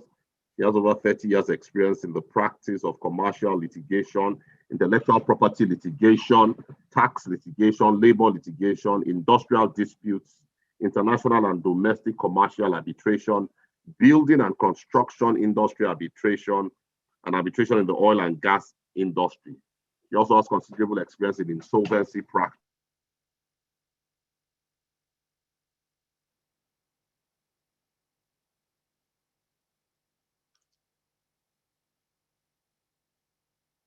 And Commissioner of Justice for Ogun State. A resolute commitment to the best interest of our clients in the course of mediation and negotiation of settlements, litigation, arbitration proceedings, and the success of proceedings in which she is involved is an attribute for which she has often been commended. She has also acted as an arbitrator in a number of domestic arbitration, and she is the current chairman of the Lagos Chamber of Commerce International Arbitration Center. Ladies and gentlemen, please welcome Mrs. Abimbola Akeredolu, SAN. Thank you. Good afternoon, everyone, and I thank this committee of the NBA for the privilege given to me to address you this afternoon to share the little that I know with all of us, and I hope that I have learned from SAN who just presented, and I intend to learn so much more. I thank the NBA for bringing this initiative on board. We all need to be refreshed from time to time. Thank you very much. I've been asked to speak to us today about preparing the necessary processes, documents, preliminaries. So in my presentation, I plan to speak to you regarding preliminary documents, which will involve pre-action notices, demand letters, memorandum of claims, conditions precedent, excuse me, to filing, determining the applicable rules of court and relevant laws, determination of mode of commencement, preparing the originating processes, and concurrent originating processes when and how issue. Okay, so I'll start with preliminaries. I want to build on the beautiful foundation that my learned brother, Mrs. SAN has put in place. I take nothing away from what she has said. I absolutely adopt everything she has said, and I plan to build on it to get us to a firm structure. So When in the plenary stages, after you've done all of what Mrs. Essien presented, you then, what are the things to consider? Why are these things? I call them the 5 whys. What are the things to consider? Why are they necessary? When are such steps to be taken? And where should such documents or processes be sent or filed? And which process or document is relevant or material at any given time? So I start with preliminary documents. Prior to filing, you want to determine, depending on your target defendant. So we're going to assume for now that we are representing the claimant, we are filing, or the plaintiff, so to speak. You want to determine first and foremost, do you require a pre-action notice? And Mrs. Essien made allusion to this and left it to me. I hope I can do as much justice as she did. You need to determine, do you need to file a pre-action notice? And this question is particularly pertinent if your target defendant, or one of them, is an agency of government. Pre-action notice, the requirement to file a pre-action notice is created by a lot of statutes, and especially those statutes that create government agencies. They make provision for giving a pre-action notice before a suit can be validly filed. That is not to say you cannot file the suit. However, if you are filing a suit, I'm sure you want it to be valid. So in order to infuse your suit with validity, if your defendant or one of your target defendants is a government agency, you would do well to inquire whether you require to file a pre-action notice before commence. The jurisprudence behind the provision for pre-action notice is another matter for another day, but it's sufficient for now to remember, especially when the target defendant or one of them is an agency of government. By way of example, I'm aware that the Nigerian Ports Authority Act has a pre-action notice requirement. The NNPC Act has a pre-action notice requirement before you can validly file a suit against them. I will commend to us the locus classicus case of Dominic Ntiero against Nigerian Ports Authority, reported in 2008 10 Nigeria Weekly Law Reports, part 1094, and you will find it at page 129. In that case, the Supreme Court had this to say. It may be mentioned that the effect of non-service of a pre-action notice when it is statutorily really required, as in this case, that is the Ntiero case, is only an irregularity which, however, renders an action incompetent. It follows, therefore, that the irregularity can be waived by a defendant who fails to raise it either by motion or plead it in the statement of defense. And the Supreme Court cited the case of Katsina local government against Makudawa, citation provided. And the court went on to say, if therefore a defendant refuses to waive it and he raises it, then the issue becomes a condition precedent which must be met before the court could exercise its jurisdiction.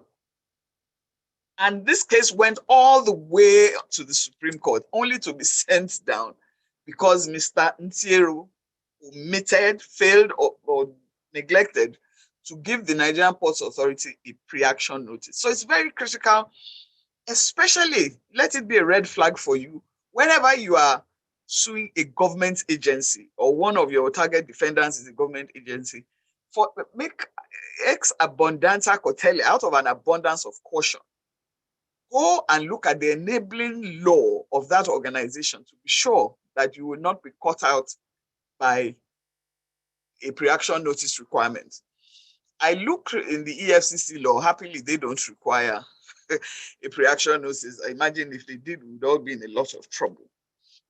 So, and a pre-action notice essentially is a notice mostly in writing issued by a potential plaintiff or claimant to a potential defendant stating in skeletal details the plaintiff's intended claims and or cause of action against defendants in a planned or envisaged lawsuit. So most of the laws that require pre-action notice will tell you exactly what they want to see. The nature of the claim, how much, the quantum of the claim. Oftentimes, there will always be a claim, even if it's wrongful dismissal, in which case it probably is an employment with statutory flavor. So your clear demands and how those demands came about to be must be stated.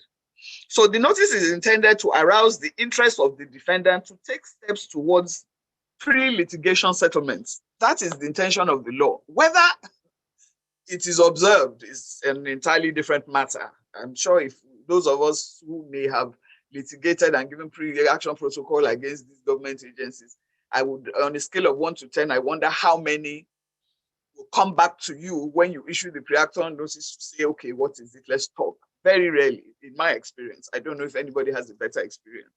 So the question, another question for another day is, has the intention of the law been met? I leave that for now. So if the defendant wants, it can settle. But it's important to know that the pre-action notice should not be equated with processes that are part of the court proceedings. A pre-action notice is not part of the court proceeding. However, it may be an exhibit in proceedings just to establish the fact that you did issue the pre-action protocol, because they can always come and say, well, you have given a pre-action protocol. It's important that when you then, pre-action notice. It's important that when you then issue a pre-action notice and you serve it, please ensure that it is acknowledged. Otherwise, the failure to acknowledge may deal you a fatal blow. A pre-action notice cannot predate the cause of action. So before and it stands to, it's by parity of logical reasoning. What would be the point of filing a pre-action notice if the cause of action has not crystallized? So, and we all know the definition of cause of action. UBN and Pennymat and all those line of cases have defined what a cause of action is: the bundle or aggregate of rights that entitles a defendant to sue a plaintiff. So, the cause of action must have arisen. And when it has arisen and a plaintiff feels hard done by, should issue a pre-action notice after the cause of action has arisen, because there would be no business. Ordinarily, a pre-action notice is required to be in the form or format as stipulated in the enabling statute. So if you find in a law that you want to sue an agency and the law requires a pre-action notice, oftentimes, I will not say all, but oftentimes, a pre-action, the enabling law will state the things it needs to see or that must be in the pre-action notice. However, there's a case where the Supreme Court held that, look, even if you don't then do one, name, two, this, that, the important thing is that everything that will put the agency on notice of your claim and the quantum thereof is sufficient to meet the requirements. But it's always better to be in full compliance with the law so that you don't leave room for those forms of arguments. We're all aware that the moment you leave such room and a ruling is delivered, as long as that window is there, a recalcitrant defendant can exploit it and go on appeal all the way to the Supreme Court. So you are left with a huge battle on your hands, and you haven't even resolved the basic issues. So it's always good as much as possible to comply with the pre-action notice requirements as contained in the enabling law. The Supreme Court, in the case of Amadi and NNPC, held that a solicitor's letter to the defendant, which is strictly not in the prescribed form, qualifies as a pre-action notice. Yes. Amadi and NNPC is a Supreme Court decision cited in 2000 Federation Weekly Law Reports, Part 9, page 1527. It's a Supreme Court decision. So, and it is important to ensure that if the mandates or directs that a particular person should be served, please ensure that service is effected in the proper and prescribed manner, so that you don't leave any opportunity for debate or conjecture. So I think I've if there are any more questions, I will leave pre-action notice. I could be on pre-action notice for forever. So let me move on in the interest of time. Okay. I come then to demand letter. A demand letter is a letter that a claimant plaintiff would do well to issue prior to instituting proceedings. Because just like the pre-action notice, it notifies the defendant of what it is the claimant is asking for. And a demand letter will not have the relevant teeth if it does not stipulate a time frame within which the demand must be met. So typically when you make a demand, so your demand could be asking for payment of sums owed. It could be asking for a retraction of a defamatory statement. It could be asking, it could be a cease and desist. Maybe somebody is using your product or breaching your copyrights one way or the other. It could be a demand letter asking the offender or the infringer to cease and desist. It could also be a demand letter asking for a debt with the ultimate intention of winding up under the CAMA, the old CAMA, that's the 1990 CAMA. If a company was owing you 2,000 naira and was not able to pay, you could 2,000 naira and above, you could start winding up proceedings. But your winding up proceedings would not be valid. I'm talking of the old CAMA now. I think there's been some changes in CAMA 2020. But with the old CAMA, you make a demand for the sum and you give the defendant 21 days within, well, 3 weeks, within which to revert. If after 21 days of your issuing your demand letter, the debt is not paid, then you are entitled to start winding up proceedings. This, in essence, is the function and power of a demand letter. I go on then to memorandum of claim. The memorandum of claim is another layer of procedure which has been introduced by the High Court of Lagos State. Sorry, I need to the name of the rules. High Court of Lagos State Expeditious Disposal of Civil Cases Practice Direction number 2 of 2019, pre-action protocol. And in that piece of subsidiary legislation, it tells essentially this protocol was designed to reduce incidents of needless litigation, matters that could be settled and could be otherwise resolved without resort to litigation. So in that document, where a party files a suit, you are required to file along with your processes in order 5 rule 1 sub rule 2, along with the statement of claim, list of document witness statements, copies of documents, you are required to file pre-action protocol form 01 with necessary documents. So that's order 5 rule 1 2E.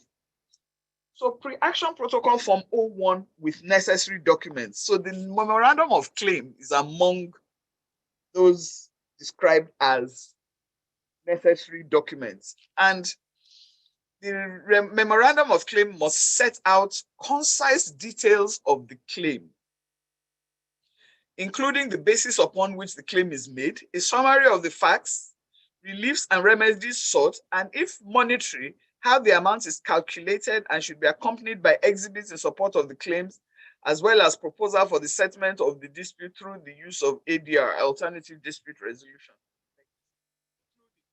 to negotiation, mediation, or arbitration.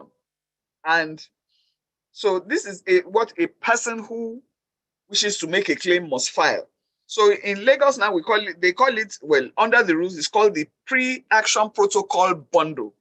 And under the High Court of Lagos State Civil Procedural Rules of 2019, your originating processes are not complete if you do not have your pre-action protocol bundle of which the memorandum of claim is one of them.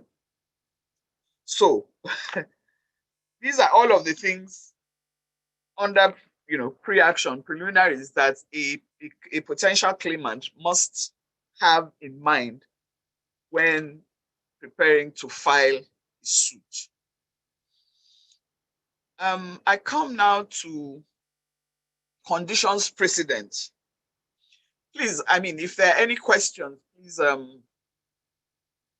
put them in a bit of a pocket for me to address if I can.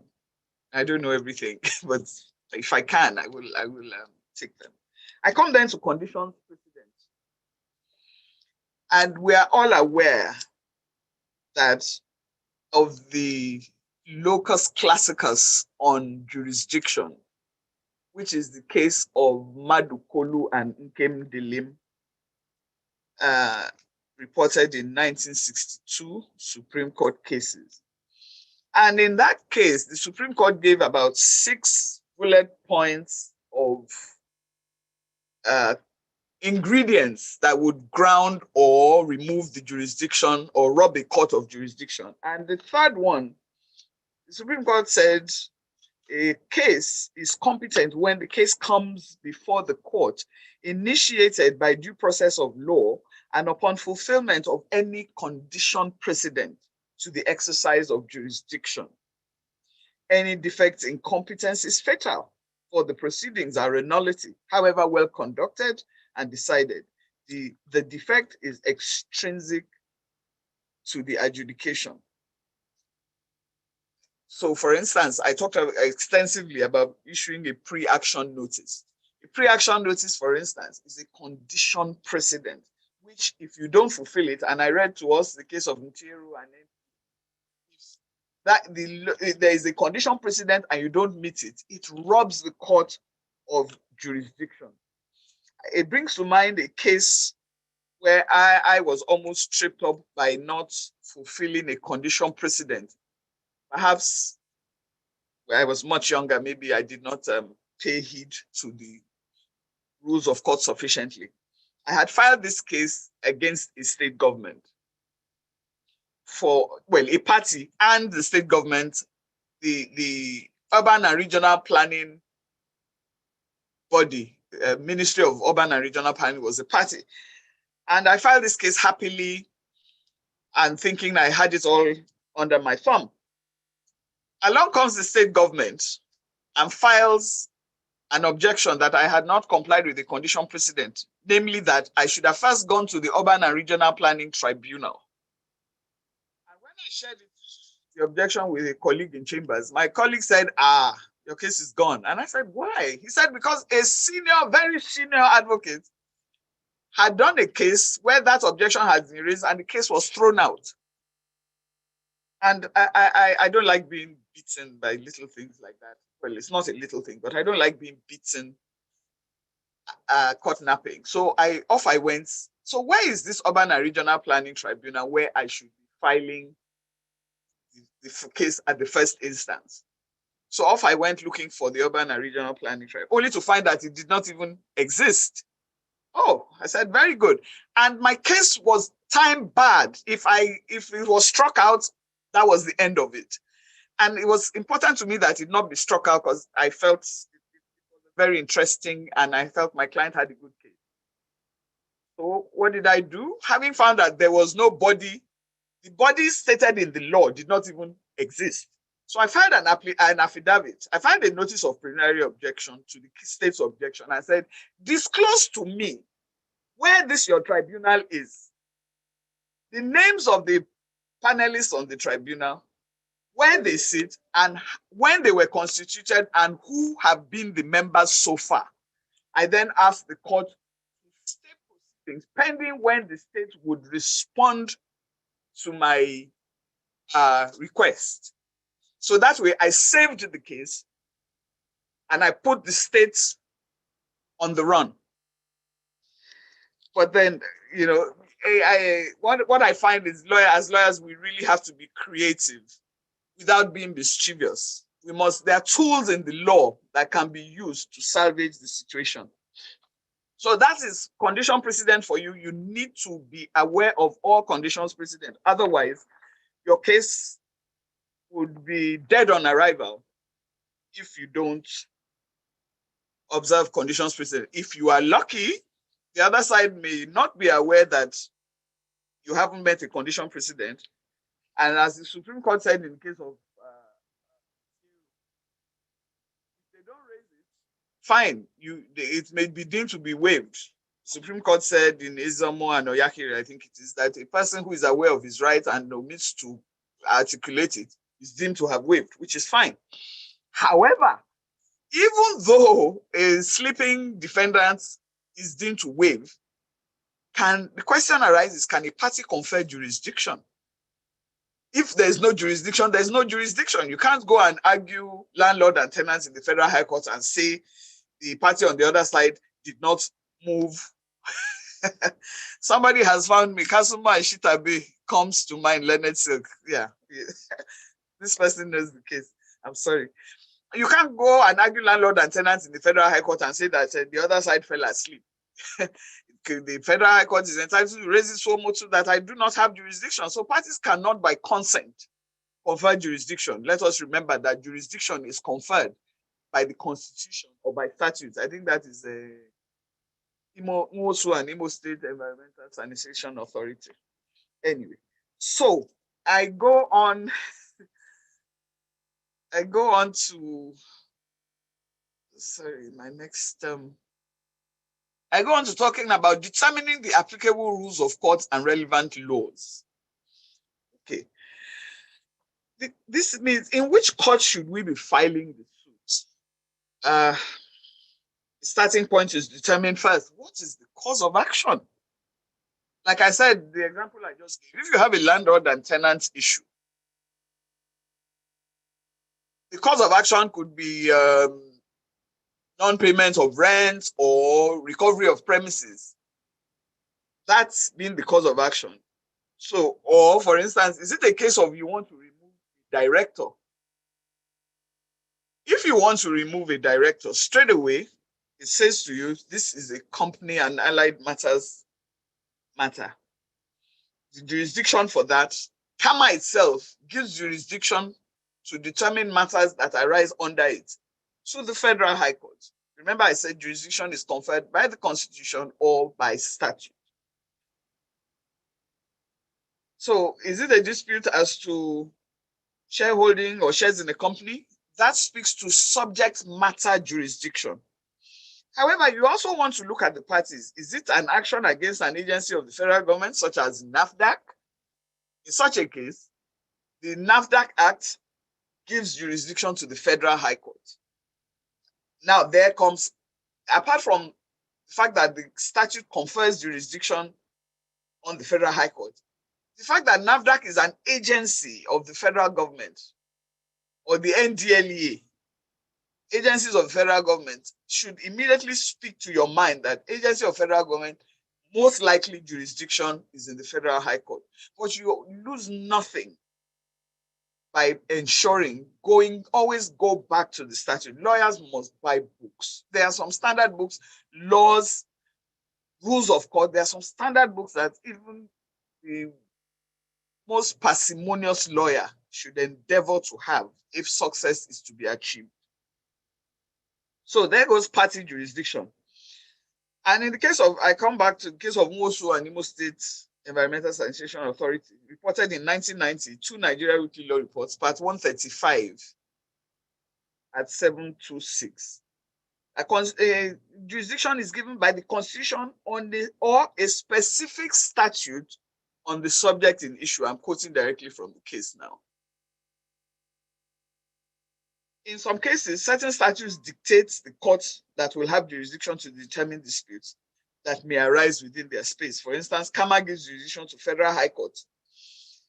If we remember that the predecessor of the Federal High Court was the Federal Revenue Court, and it was a court initially designed to determine disputes arising from the revenue matters accruable to the federal government.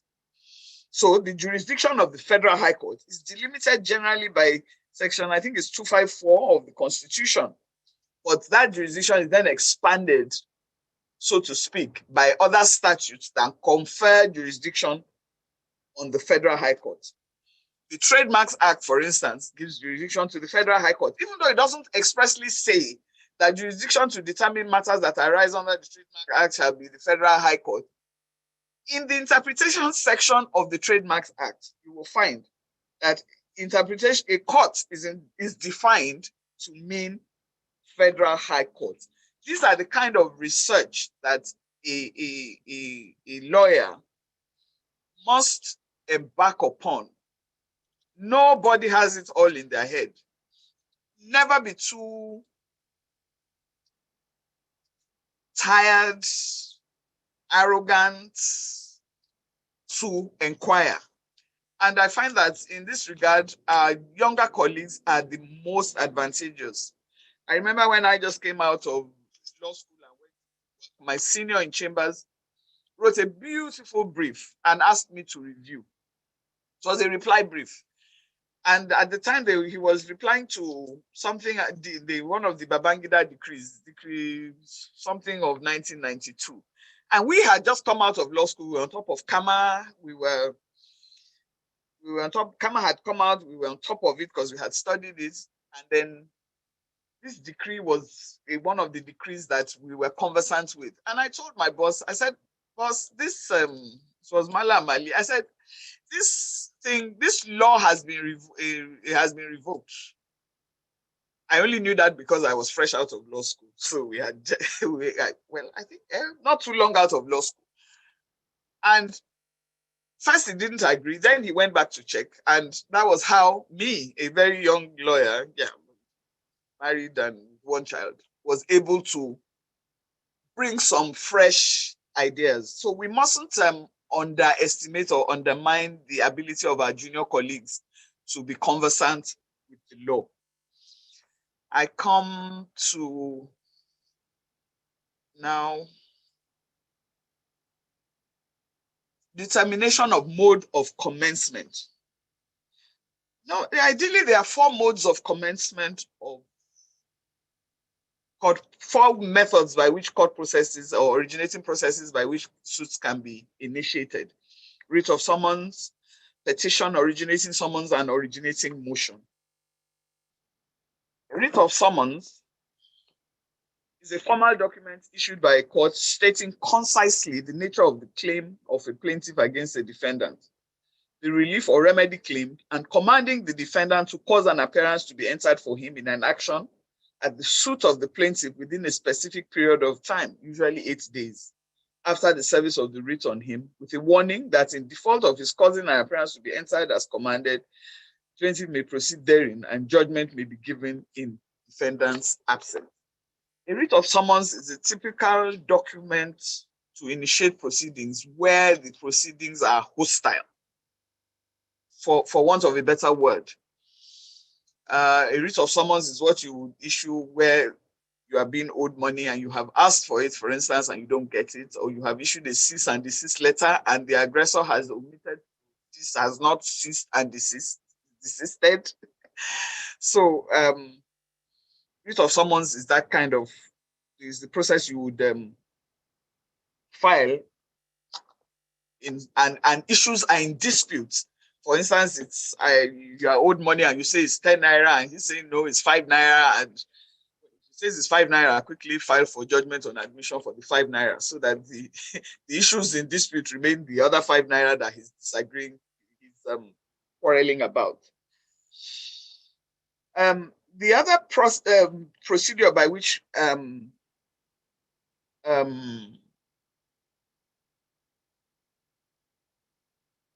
suits can be initiated is by way of petition. And a petition is a written application in the nature of a pleading setting out a party's case in detail and made in open court. Nowadays, I guess there's requirements for the petition to be in writing. But it's one of the processes by which proceedings may be commenced, but it's only used where a statute or rules of court prescribe it as a process.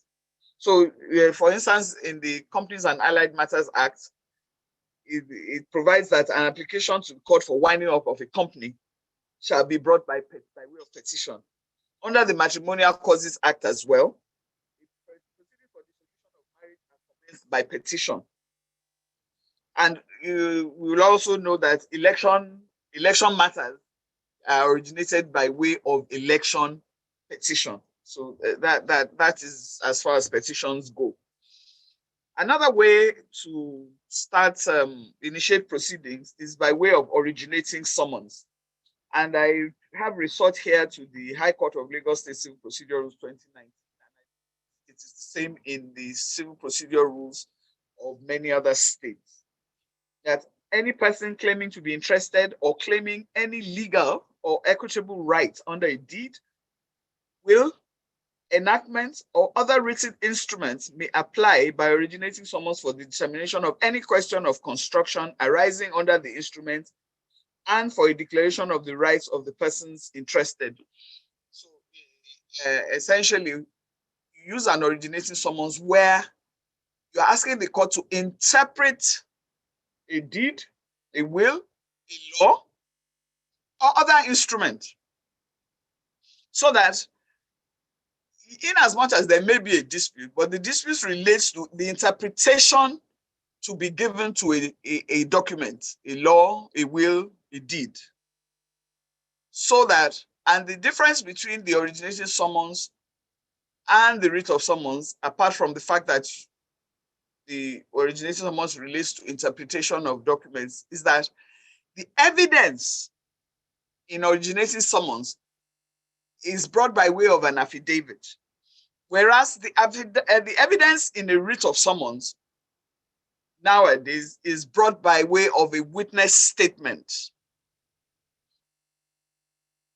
So the court will look at the witness statement as the evidence in chief, and the deponent to the witness statement can be cross-examined by the other side. Whereas with originating summons, you come by way of affidavit.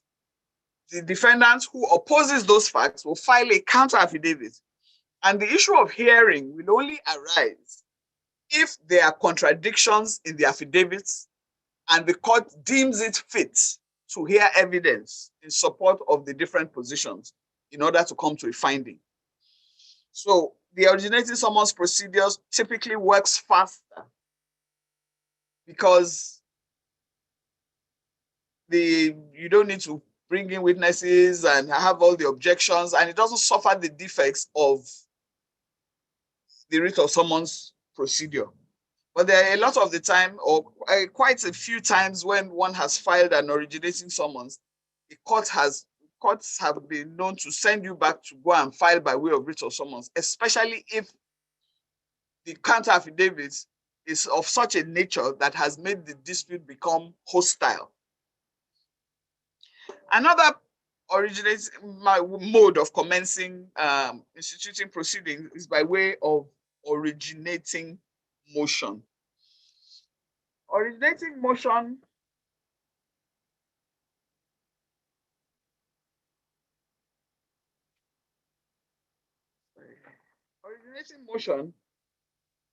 like the petition, is the way of beginning proceedings if such proceedings are authorized by the rules or a statute. So typically a law will say proceedings for such a thing or such a dispute should be done by way of originating motion. And oftentimes when no procedure is prescribed, for instance, where you have an arbitral award and you want to ask the court either to set it aside or enforce it, you tend to come by way of originating motion to the court. But I mean, if there are any other questions in that regard, I'll be happy to answer them to the extent of my limited knowledge.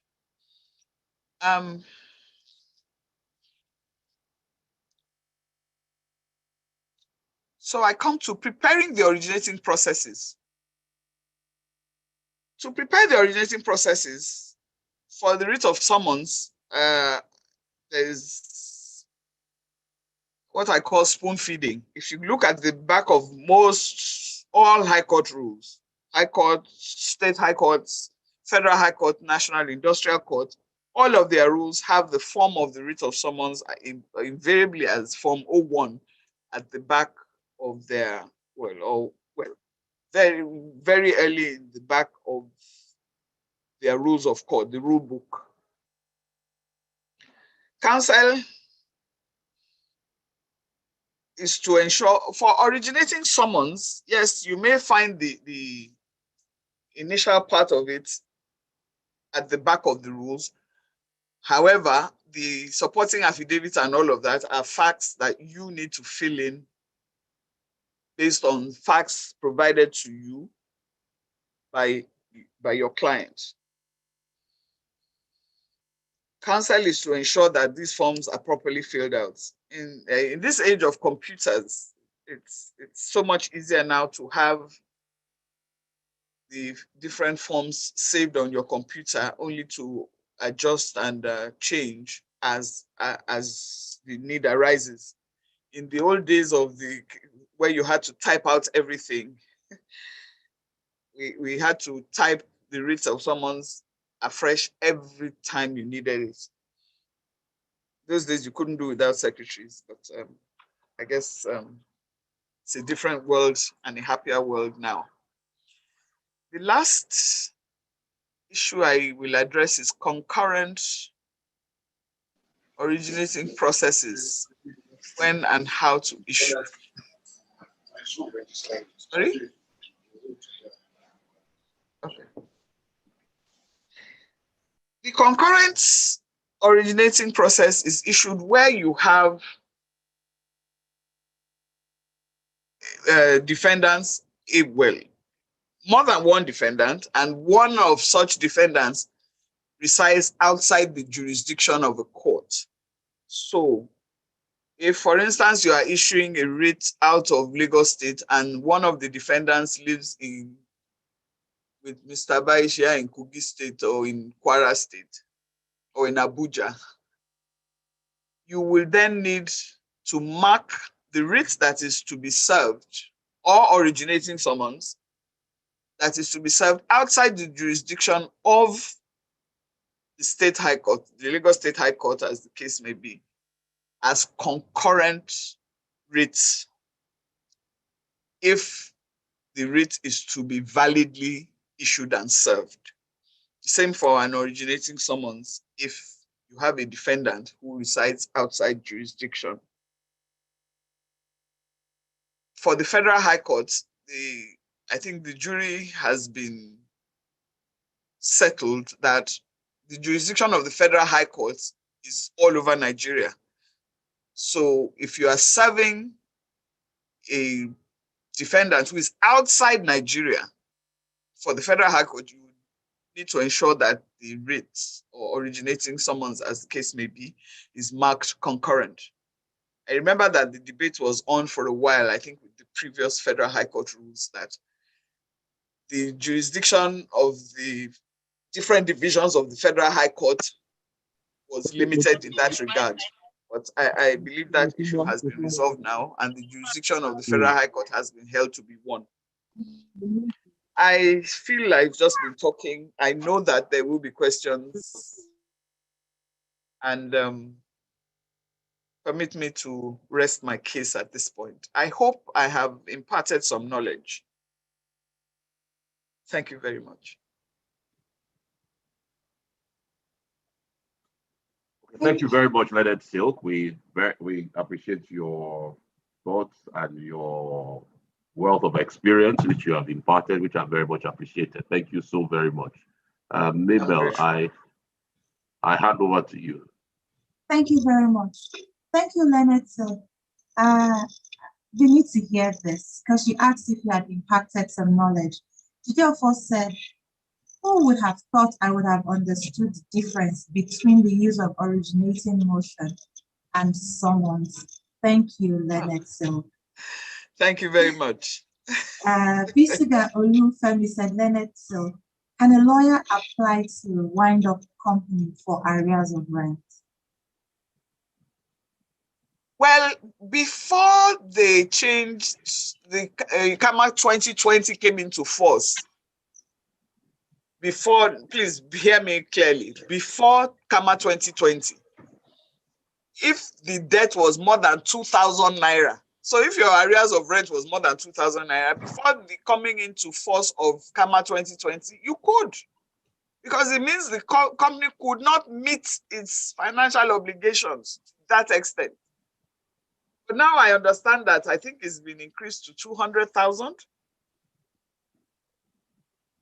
So if the arrears of rent is more than 200,000, but I know that CAMA 2020 has put all sorts of new, what should I call it, obstacles in place towards winding up. So if you look in CAMA 2020, but before now, under 1990, if the arrears of rent was more than 2,000 naira and you had issued a letter giving them 21 days within which to pay, and they didn't, you could file, first you ask for leave, then you file a petition to wind up. Yes.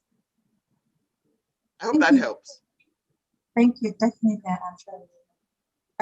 Peter Olajimo says, thank you, Leonard. My question is there any particular format for a pre-action notice, or is it omnibus? Okay. Well, I don't know if you heard when I said that the essentials is first, you should, okay, is there any format? Yes, there could be, depending on the law. If, for instance, I can't seem to remember, there's a body, I think it's the NNPC.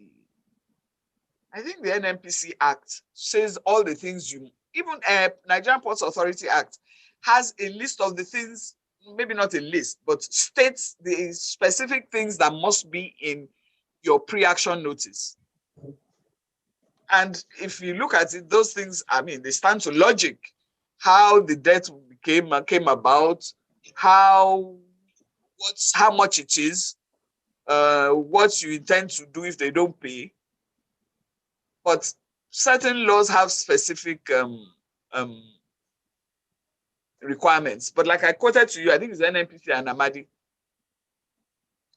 Amadi against NNPC, where the Supreme Court said it's sufficient that it's called a pre-action notice. So it's sufficient that they have notice of how the debt came about, what the quantum is, and the fact that you've made persistent demands and they haven't paid. It's sufficient.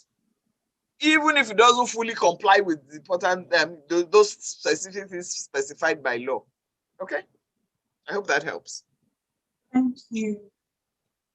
This is from Ehi Sam. It says, can a pre-action notice used in a previous action that was withdrawn because of some defect continue to be used when the action is refiled? For example, if I issue a pre-action notice to a government agency and then withdraw the action because of some defects that I detected, for me to refile it, do I need to issue another pre-action notice? The jury is still out on that. If I were you, I like to close all the windows. If you don't close all the windows, the bird will fly away and you'll be left chasing, you'll be sitting in the passenger seat. I like to be in the driver's seat when it comes to litigation. So if I were you, if it won't cost you anything in terms of limitation, I would prefer to. If not, you open a window and that window can cost you 10, 11 years. A recalcitrant defendant will take you all the way to the Supreme Court and back on that issue. And you'll be left with just holding an empty can. Hero Originating says, can demand letters stand as pre-action notice in a private matter? You don't need pre-action notice in a private matter. You really don't, except if it's a contract and as a party you have contracted to issuing such a pre-action notice. But typically or ordinarily, a private person doesn't need a pre-action notice. Don't forget that I said Pre-action notice is it came about because of policy considerations. Federal governments or government agencies used it to protect themselves so that they know what is coming, so that they can provide or make provision for what is coming. Because if all of us decided to sue a federal government agency for whatever reason, at least let them know what is coming so that they can provide. Otherwise, a lot of government agencies will be rendered. I was going to call you from Yes. but typically, and is private citizen or a private contract, except unless it's in the contract that before you sue, you must let us know, or you must give 1 week notice. Typically, except for such contractual mandatoriness, really don't. It's unusual. Thank you, Leonard. So, that is Abdul Bassel. Forgive my pronunciation, Usman. Says, thank you, Senior Advocate, for this presentation. A quick look at the requirements of this pre-action protocol volume, and most importantly, the memorandum of the claim shows a duplicate of the statement of claim. Please, does this memorandum of claim serve as a special purpose aside the fact that it is required statutorily? You know, the jurisprudence behind the memorandum of claim was when the leadership or the thought leadership in the Lagos High Court of Lagos State thought, I think that year we all came back from the IBA conference and it was mediation. Mediation was all the rage. So I think the leadership of the High Court in Lagos thought, you know, we can achieve a reduction of unnecessary litigation if we make people talk a bit more, discuss amongst themselves a bit more, issues might be resolved. So that's where it came from. So does it serve a special purpose? This is being recorded, so I won't give you my own view, but it's required statutorily. Let's leave it there. Thank you. Vivian Anitofon says, on the issue of ensuring acknowledgement of service of a pre-action notice to a government agency, do you have any practical advice on how to deal with the refusal of government agencies of parastatal to acknowledge service? Oh, this is why I love the law. There's always a tool. There's always an instrument. It's just that it may cost you money. So one way, effect service by courier. Because even if they are trying to block you, they receive so many letters by courier that they cannot afford to reject letters coming in by courier. So if your courier service delivers it, that's your acknowledgement, especially if you know that they want to avoid you. Another way, though it will cost you, is to ask the court by an ex parte application to advertise or serve. Nowadays, we even have more ingenious tools to serve them by WhatsApp if you have somebody or a director's number, or serve them by email. Or there are different ways to achieve this. Different. So many more ways have opened, especially now with COVID-19 protocols. It's done deal. Try any of those ones. Go and look at the COVID-19 protocol, or what they call a practice direction for that, for the relevant jurisdiction or the court you want to go. And now you can serve, at least I know of Lagos, you can do WhatsApp, you can do email. There are quite a number of ways. Ike Chukwueke says, thank you, Leonard Silk. For instance, local government area councils require pre-action notice. Yes. The local government area chairman that should be given, is it a local government chairman that should be given a pre-action notice for his action, or the pre-action notice should be issued to the local government area council? Well, it will depend on your cause of action. Because if the cause of action is against the local government chairman in his personal capacity for something he did, maybe when he went to, I don't know, wherever, in the first place. If it's against him personally, you don't need pre-action notice. But if it's against him or his actions as local government chairman, then it's the council, because he's acting for the council. So you join him, but it's the local government council component that needs a pre-action notice. I hope that helps. Thank you. Leonard Silks, I'm worried about the pre-action protocol in Lagos State High Court Civil Procedures requiring forth and back correspondences between the aggrieved party and defendant and the mandatory requirement of pre-action bundle. Is this requirement not doing more harm than good? Is it not encumbering access to justice or making litigation expensive and beyond reach of the common man? Is the pre-action notice not encouraging resort to self-help in settling grievances? Would appreciate if these questions are addressed, sir? That's from Rosalie Obakolo. Yeah, Madam Rosalie, you want to put you want to put something in my pocket. With this thing is being recorded, you know, I will answer you one-on-one. Please. I haven't found another profession. I'll take the next question, Lennox. That's from Jeremiah Ona Olapo. Says Ma, which takes precedence between the cause of action and parties in determining where to institute an action, or do we have a discretion in the matter?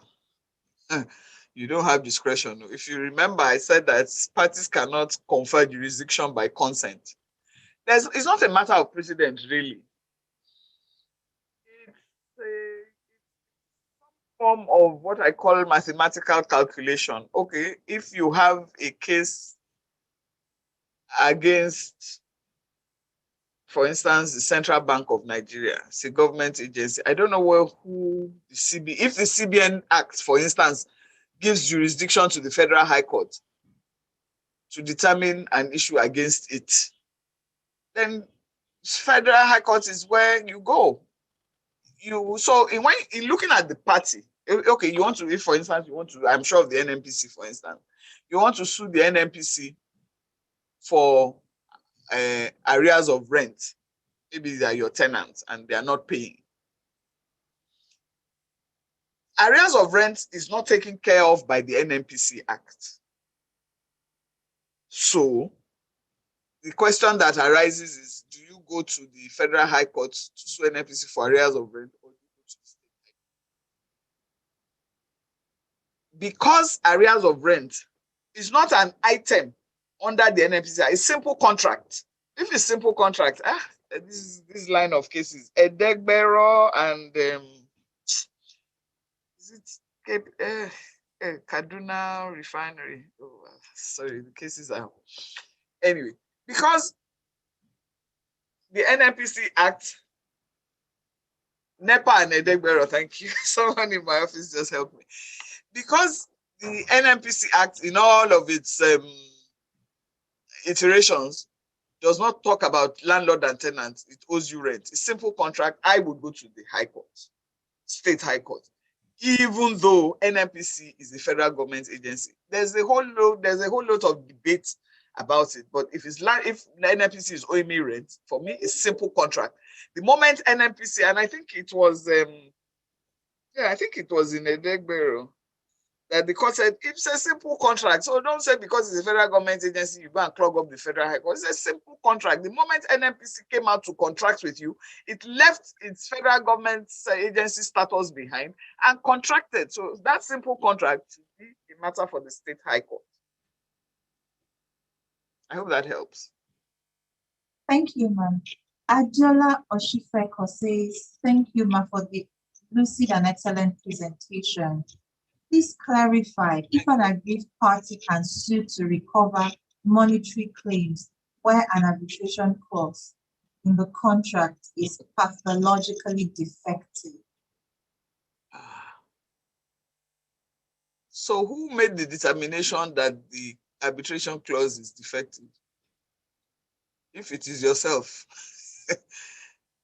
I don't know. You are still bound, because first, the determination that the arbitration clause is pathologically defective needs to be made by a court of competent jurisdiction.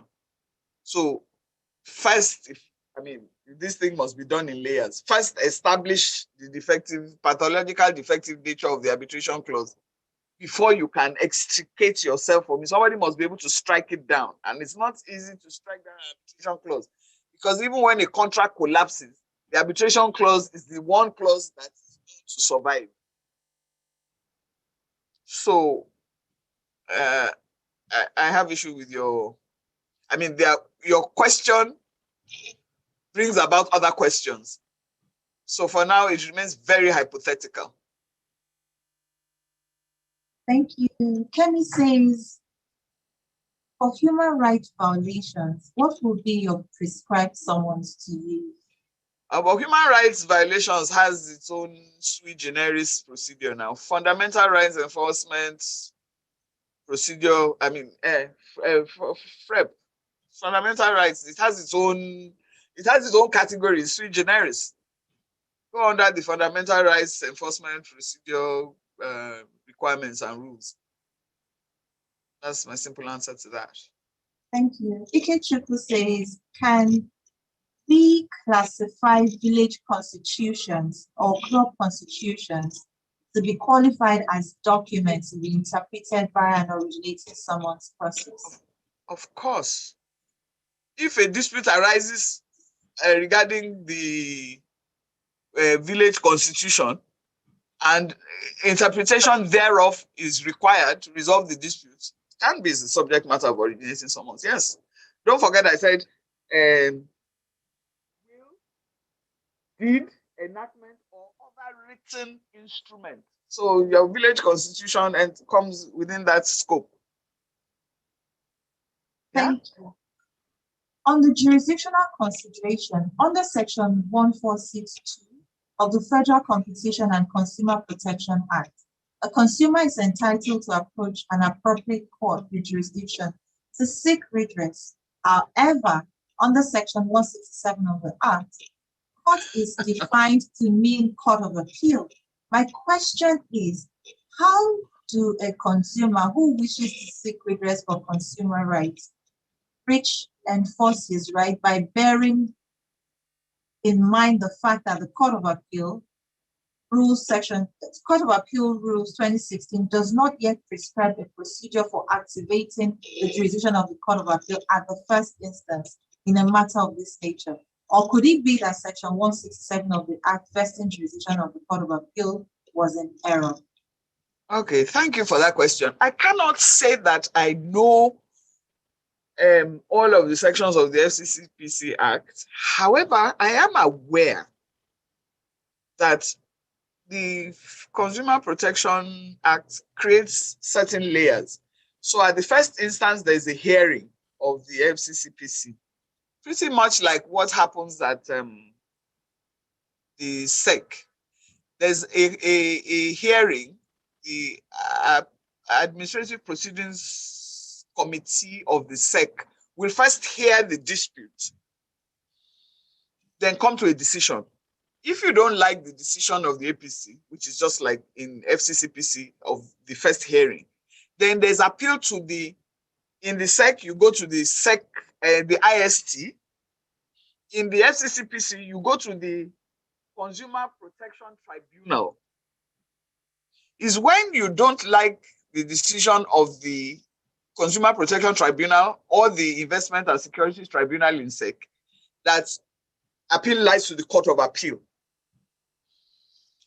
However, I do not think that your right to approach a court for the violation of your consumer rights will be totally excluded by the FCCPC Act. I don't know.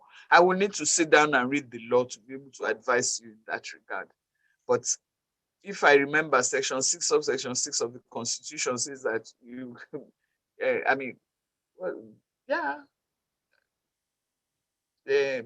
nothing should fetter your right to approach a court to seek protection of your rights. Thank you very much, Leonard. So Reginald says, Thank you for your wonderful presentation. Can an interested party apply to join the suit commenced by originating summons? And what process will be required to be filed? Okay. Well, straight away, that interested party better be a defendant. And needs, obviously, you must show a motion to join as if you want to join as an interested party or a defendant.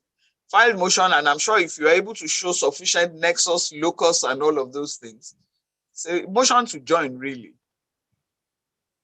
And if you want to make abundant assurance doubly sure, if I were filing that motion, I would file a possible statement, a proposed statement of defense, so that the court will see truly that I do have a vested interest in joining the action.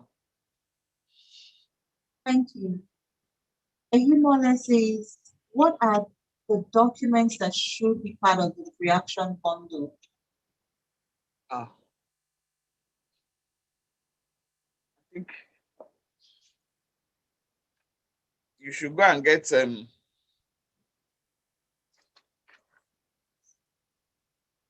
need to go and get this. I won't do your homework for you. Go and get this. Have you seen this? Good. Thank you.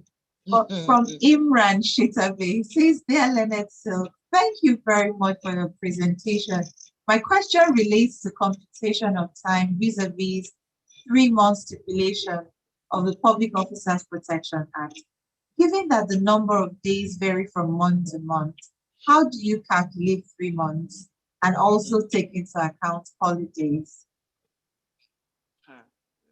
I don't know if this is a man or a woman. Mr. or Ms. Shitabe, if you read the Interpretation Act of the Federal Republic of, it says that where a time is prescribed to do something, I'm using my own words here, and it is more than 6 days, every day counts. So if you are to do something within 3 months, every day, weekend, holiday, everything counts. But if what you are supposed to do something within a time less than 6 days, then you can remove weekends. Interpretation Act. So whether they are, if they say, well, I don't know why the law would use 3 months, because typically the law normally should talking in terms of days. But if I were you, I would stick to 30 days. Or if, for instance, there's a February in between, just keep your February at 28 days so that you do not leave a window open. Lawyers, we need to be more proactive if we are to act, vibrantly protect the interest of our clients. You don't want somebody to take you all the way to the Supreme Court to say, well, you calculated February as 30, even though it's a month, it has 28 days. Is that the kind of argument you want to go and be arguing in the Supreme Court? If the thing says 3 months, February has 28 days, just leave it at 28. If you want to wait for interpretation from the Supreme Court, I don't know. I don't think the Supreme Court has even started hearing 2010 appeals out in civil matters. So if you do the maths, you see how long you'll be waiting. You just need to be proactive. They say since the hunters have learned to shoot without missing, the birds have learned to fly without perching. That should be the mantra for us as lawyers. Stanley says, thank you, Leonard. So please, how does a concurrent rate look like? It is by writing on the face of it that it is concurrent, or does it take special format? You can write if you have omitted to type from chambers. You can write, you can type. I've seen both. I hope that helps. Thank you. Jude says, when I write a demand letter to a debtor and there is no response, can I take it as an admission of debt? Thank you for your insightful lecture, Leonard. So very grateful. and there's been no response. Yeah, you take it. There's a limit to which you can take it as an admission. And why I say that, I mean, you are obviously operating on the premise that silence is equal to consent, and I'm inclined to agree with you. But you see, the term admission achieves a superior power where we talk of judgment on admission. If you remember, I said, if somebody is owing, if I say to you now that you are owing me 10 naira, I say, no, you write back, I am not owing you 10 naira. What I owe you is 5 naira. I'm entitled to take that letter of yours and go to court and apply for judgment on admission of the 5 naira you admitted. And the court will have, you wrote it now, Mr. Mr. XYZ. You wrote that you owe her 5 naira. Okay, pay her 5 naira.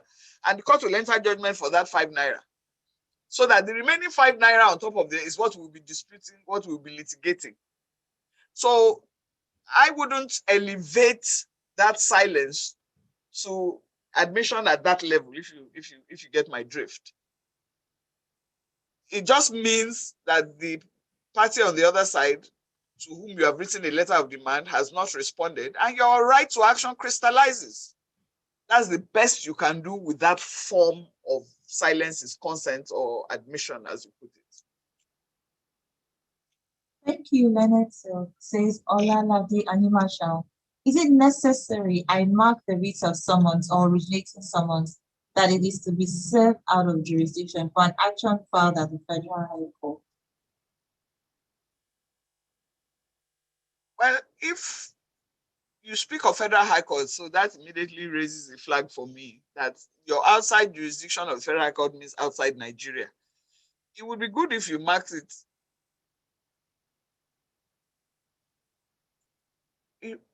I mark writ of someone. I'm sorry. Is it necessary I mark? Your document will have a title. I don't understand. Is it to mark it concurrent? I really didn't get that question. I'm sorry. I'll take it again. Okay. Referring to the Federal High Court, if it's necessary to mark the writ of summons or the originating summons that it's to be served out of jurisdiction for an action filed at the Federal High Court. If it's going outside Nigeria, you should mark it, and I'm assuming you mean mark it concurrent. If it's going outside Nigeria. Or if it's within Nigeria, I think the matter has been rested that the jurisdiction of the Federal High Court all over Nigeria is one. So if a document, yes, a writ is issued in Lagos and you want to serve it in Kano, in the Federal High Court, you don't need to mark it concurrent because the Federal High Court is all over Nigeria.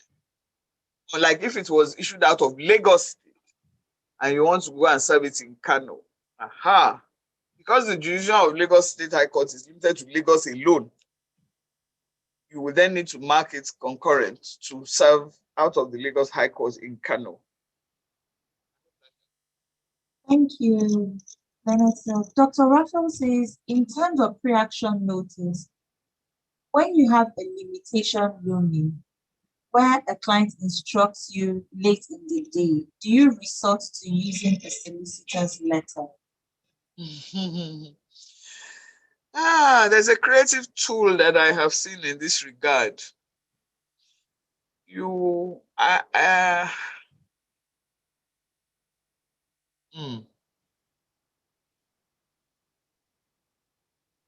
My advice would be to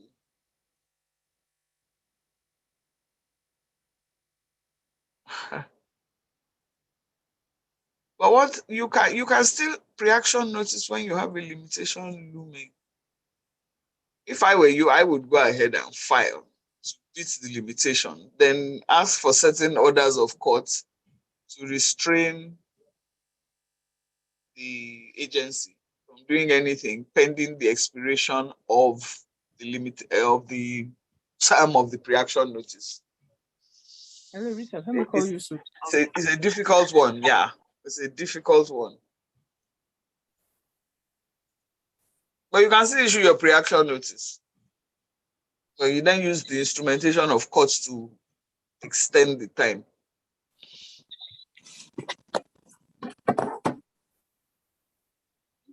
Andrew says, how can you know the condition precedent to fulfill before instituting an action? Is it that it's been prescribed by statutes too? Is that being prescribed by statutes too? A lot of the time, yes. A lot of the time, statutes will guide you. And the main one, condition precedent, are things like pre-action notice, and that's where you will find it in statute. Especially, like I said, once you are suing government of any kind, look at the gentleman that told us. I remember that I had killed a case. Somebody had almost killed a case I filed against a local government, and I didn't give the pre-action notice. I filed on behalf of a client.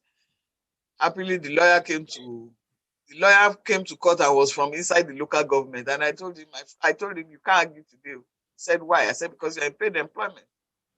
And he didn't know his rights, and he shook and ran away, and we settled the matter. But if he had known his rights, he would have gone and brought someone else and he would have won. But we ended up settling, which was a victory for me. It's not my fault he didn't know his rights. So once it's government, just because remember in the policy consideration that government is designed to protect itself. Once upon a time when we had the crown, the rule was that the crown can do no wrong. We've come away from that now that we have come from the crown now to the state. And even though we are now in the state still is designed to protect itself. So you need to be able to get past all of that protection in a legal way.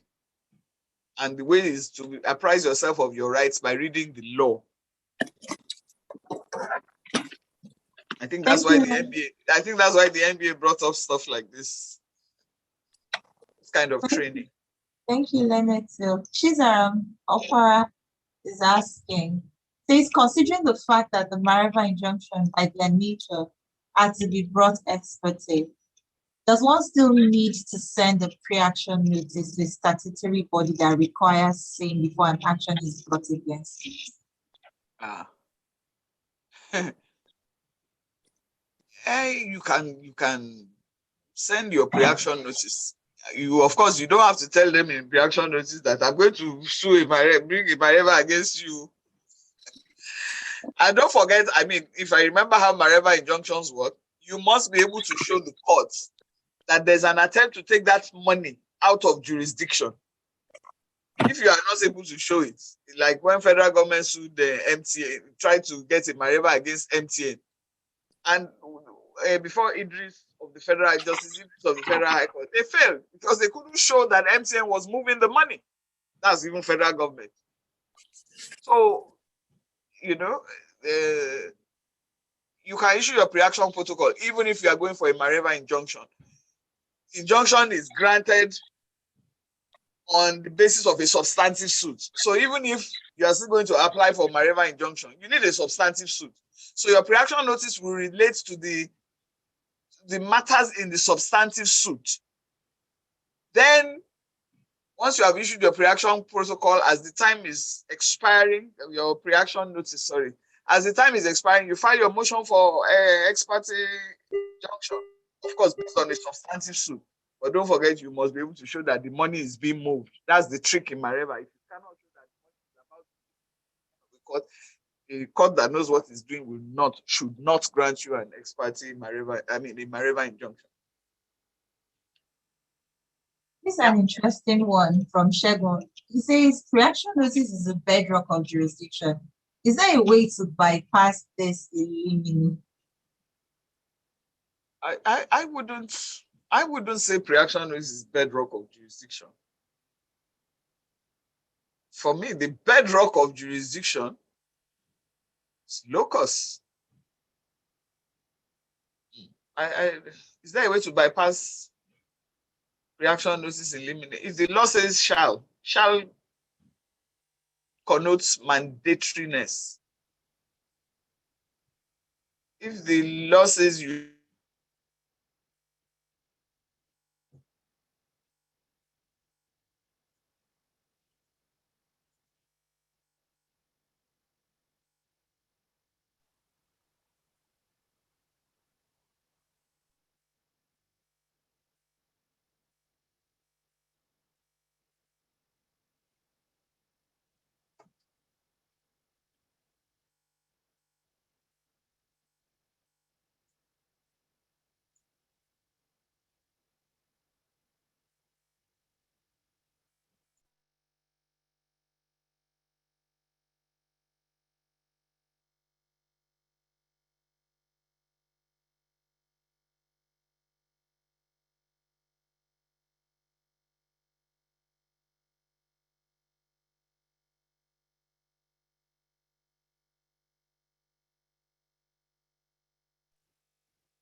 It appears Leonard Silk's mic is frozen. We'll give her a few minutes to reconnect again.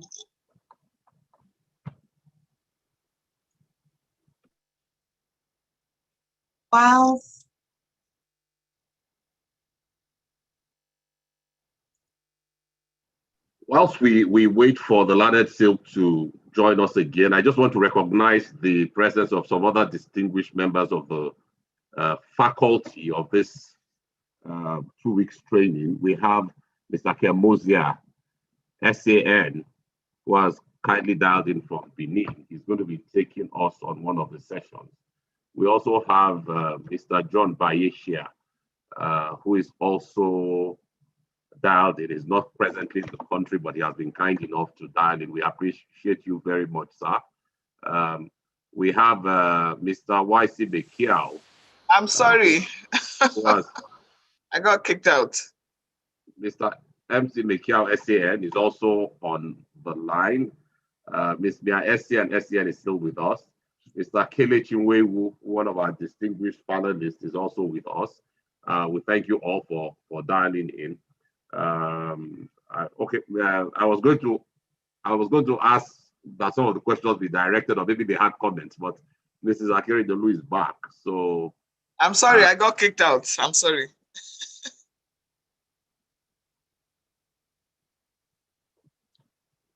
Maybe you're muted.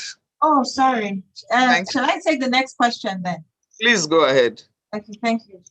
Dr. Raphael says, you mentioned some essential books any practitioner should have. Could you share some of these titles to guide junior lawyers in litigation practice? Well, I mean, you need books if you are typically in a practice where it's a civil law you practice. You need books on civil procedure, and there are legion. There's Wadiala law on civil procedure. There's a S.T. Horn's book on civil procedure. There's Honorable Justice Adefo Okoje also wrote a book on civil procedure. Some basic texts on civil procedure. I'm trying to quickly look in my library to see if I can find any other civil procedure books. But those are the ones that immediately come to mind. You need to have the rules of court of the state where you practice. You need to have the rules of the Federal High Court. You need the law of evidence, Evidence Act. You must go to court with the Evidence Act Constitution and the rules of the court you are in. And then, from there you buy books on criminal law, company law. And I'm sure you bought those books in law school. So those books will now be in different editions. Have the Companies Act. If success is to be achieved, I think I've mentioned a few.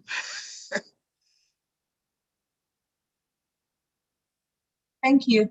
Harun Hari Adu says, we have utilized the pre-action notice situation in some private transactions to alert the other party and to indicate that our patience is exhausted and we are proceeding to the next step. I guess that is just the comments from him. Yes, it's good. I mean, you lose nothing. And it stands you in good stead in a court where you're able to show that, look, we wrote them 3 letters and all of that. It meets the pre-action protocol requirement, at least for the Lagos High Court rules. Professor Charles, well done. says POPA gives a 3-month statute bar for a valid suit against the public officer, defined in such a way as to include both federal and state public officers. Some states insist, for example, in Enugu, state proceedings law, that no action can validly be filed against the public officer of the state until after the claimant has issued a pre-action notice of at least 3 months. This means that by the time your pre-action notice expires, you would have already run out of the time to sue. Do you have a view regarding this, Antinon? So you need to strike down the pre-action requirement of 3 months. You need to take it to court to say that it amounts to a fetter on your rights, on your civil rights. Because if you say you must give 3 months notice, and meanwhile the Public Officers Protection Act says 3 months, it's closing you out. So you must bring it as being unconstitutional because it's a fetter to your civil rights. It's a long drawn battle. You may need to battle it up to the Supreme Court, but you need to have it struck down. And I've had courts strike down laws that. I remember once we're in the High Court of Lagos State, and the suit, as far as we were concerned, was a matter for the Investment and Securities Tribunal. And we brought the objection in the State High Court, and the High Court said it had jurisdiction that, to the extent of its inconsistency, that portion of the Investment and Securities law was unconstitutional. So you need to strike it down. That's wrong. You need to bring an action to strike it down. And that's originating summons. That's proper matter for originating summons. And Teoja, forgive my pronunciation, says, what process did you file in response to the preliminary objection to the Ministry of Physical Planning? Was it a preliminary objection? Yes, it was. I brought a PO to their PO, asking the court to tell them to disclose where does this your Urban and Physical Planning Tribunal sit. Tell me where, who are the members, when were they empaneled? You know, a whole series of questions that would open them up if they were being less than truthful. And then prayed that pending when they come back with their answer, the court should stay proceedings. So I was able to salvage my case with that. Thank you very much, Leonard, for the presentation. My question has to do with undocumented transactions. Why the debtor does not acknowledge demands for payment made via text message, but has admitted to the debt during phone calls.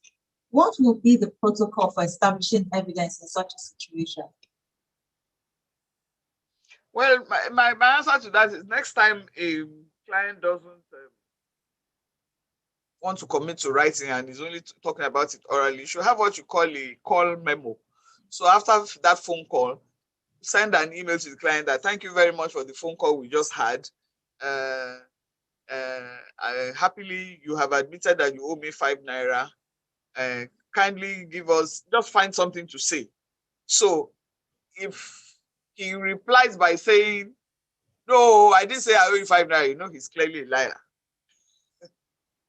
And that's where he wants to head. But if he then doesn't respond or controvert what you have said in your email, you have your admission. This is another one. Yeah.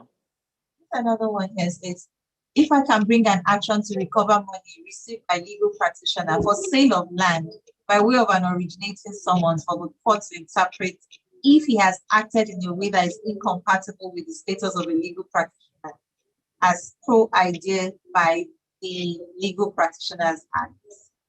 That's a very nice trap. That's a very nice trap to get a hostile reaction by proceeding and in hostile manner. Nice one. So you can then take your finding to the Legal Practitioners Disciplinary Committee. Very nice one. Smart move.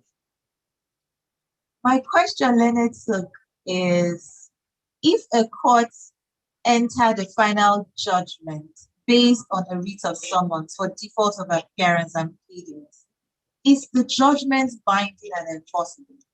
If the judgment debtor file a motion to set aside the judgment on the ground that it was declaratory relief and unliquidated demand for damages, what is a possible step to take? Also, where a breach of fundamental rights arose out of contractual matter, can an independent action be taken in fundamental rights or writ of summons encompassing the fundamental rights relief? That's a jam question. I didn't do jam. You will pass. Amen. The fact remains that I didn't do it. Can I pass on that question, please? Right. Okay. Tolaride says, thank you so much for the lecture. My question is, can an arbitration clause survive an invalid agreement? An agreement where a party is not a juristic person. You were playing football and you knew you were playing against a ghost. See, after, I don't know, what's the analogy to draw? First, you are going to need to determine that the person is not a juristic person before the arbitration agreement will collapse. And then the issue of being juristic or non-juristic only arises because there is a court action. If I recall correct, if my thinking is correct. So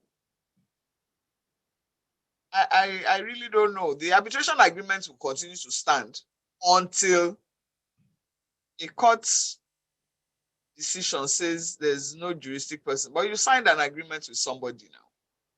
So it may be a question of a misnomer having to write, if you signed it with a non-juristic person, so it could be an enterprise who is then trading under the name and style of XYZ. So it's a misnomer. It can be regularized. If, for instance, who is even suing? See, there are many issues. There are many issues. It's there are many issues. It's not something you can just take off the cuff like that. You know, it's not a yes or no answer. A lot of I need more disclosures to be able to come to answer that question effectively. I need more disclosures. I agree with you. Adiola Oshifeko says, in case where an arbitration clause is not couched with mandatory language, i.e., the dispute resolution clause was drafted in such a manner that makes arbitration an option, in addition to the fact that the arbitration clause does not compel parties to submit to arbitration, how would you address the situation? You know, I want to really answer questions, but can we keep it to my presentation? Because all of this is going outside my presentation, and I've been trying, but I'm beginning to be stretched. I think we should just take the comments. The questions are just pouring in, and there are just so many comments also. Thank you very much. I'm happy with the comments, but the questions that are outside my presentation is stretching me a bit. I think we should nip it in the bud. Thank you, Leonard Silk. I'll hand over to you at this time. Thank you. Theo, over to you. Thank you very much, Mrs. Abimbola Akeredolu SAN, for your presentation and for your time and for answering so many questions. We thank you very much for imparting knowledge. We hope that the NBA-ICLE will be able to, well, I think you still have a presentation later during this training, but we hope you would always be available whenever the NBA-ICLE requires your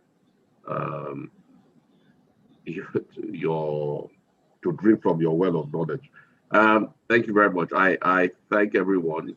We have Mr. Mekia. We have I've mentioned some of members of our panel. I don't know if any of them have any interventions they want to make or any comments or contributions.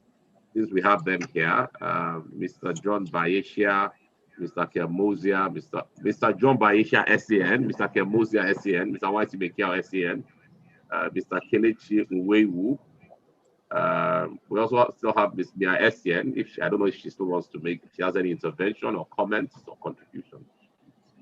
Before I hand over to the chairman of the NBA-ICLE. No comment from me, Leonard Silk. My sister Bimba has done an excellent job, and there's nothing further to add. Well done, Leonard Silk, Mr. Akeredolu. Thank you very much. There is also no comment from me. I've just enjoyed myself listening in through the sessions. I thank Leonard Silks, Asian, and my other sister, Akeredolu, for a job well done. It was a learning session for me as well. Thank you very much for the opportunity. Thank you very much, Leonard Silk. Okay, I will also join in thanking those who have spoken, particularly as really the preliminaries before it gets to the stage of pleadings, which is my own area. And they have raised quite some interesting points. And I thank them for the efforts, and the delivery has been perfect. Thank you very much. Thank you very much, Leonard Silk.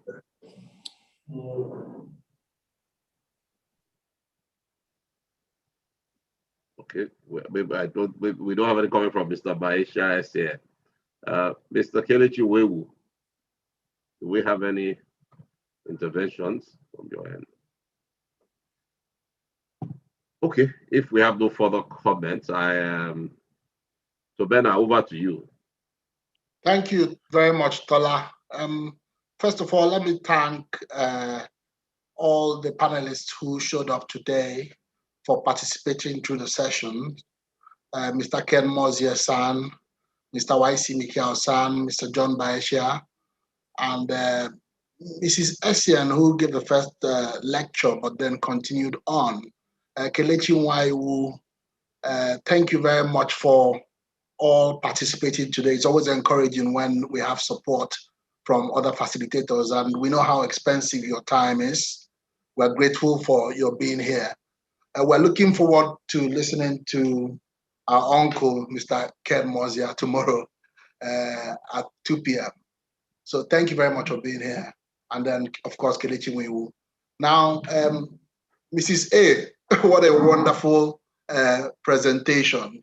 And I could see how stretched it was becoming with the questions, but you took it gracefully and elegantly, despite the fact that some of them were outside the topic that you discussed, and we're very grateful for it. But again, it tells us how important, these trainings are, and how much people yearn to learn, and how many issues that, even though they appear basic, people grapple with every day.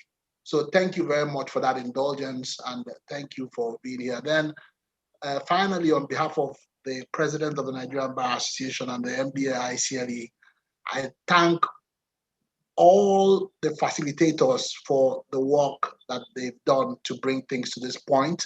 I thank my brother Tola Oshobi, Senior Advocate of Nigeria, for his industry and his time, the resources and everything. We're very grateful.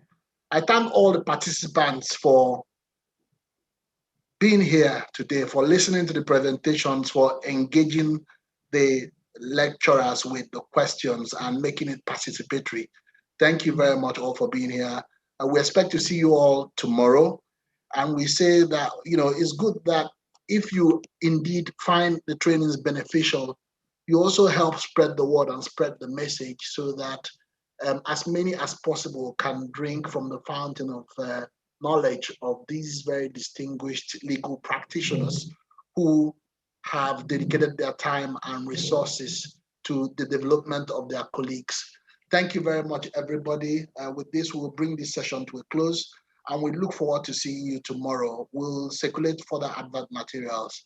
Thank you. And delightedly, I think at the moment we have 5,000 people already registered. We just want to see people participate. God bless you all, and see you tomorrow.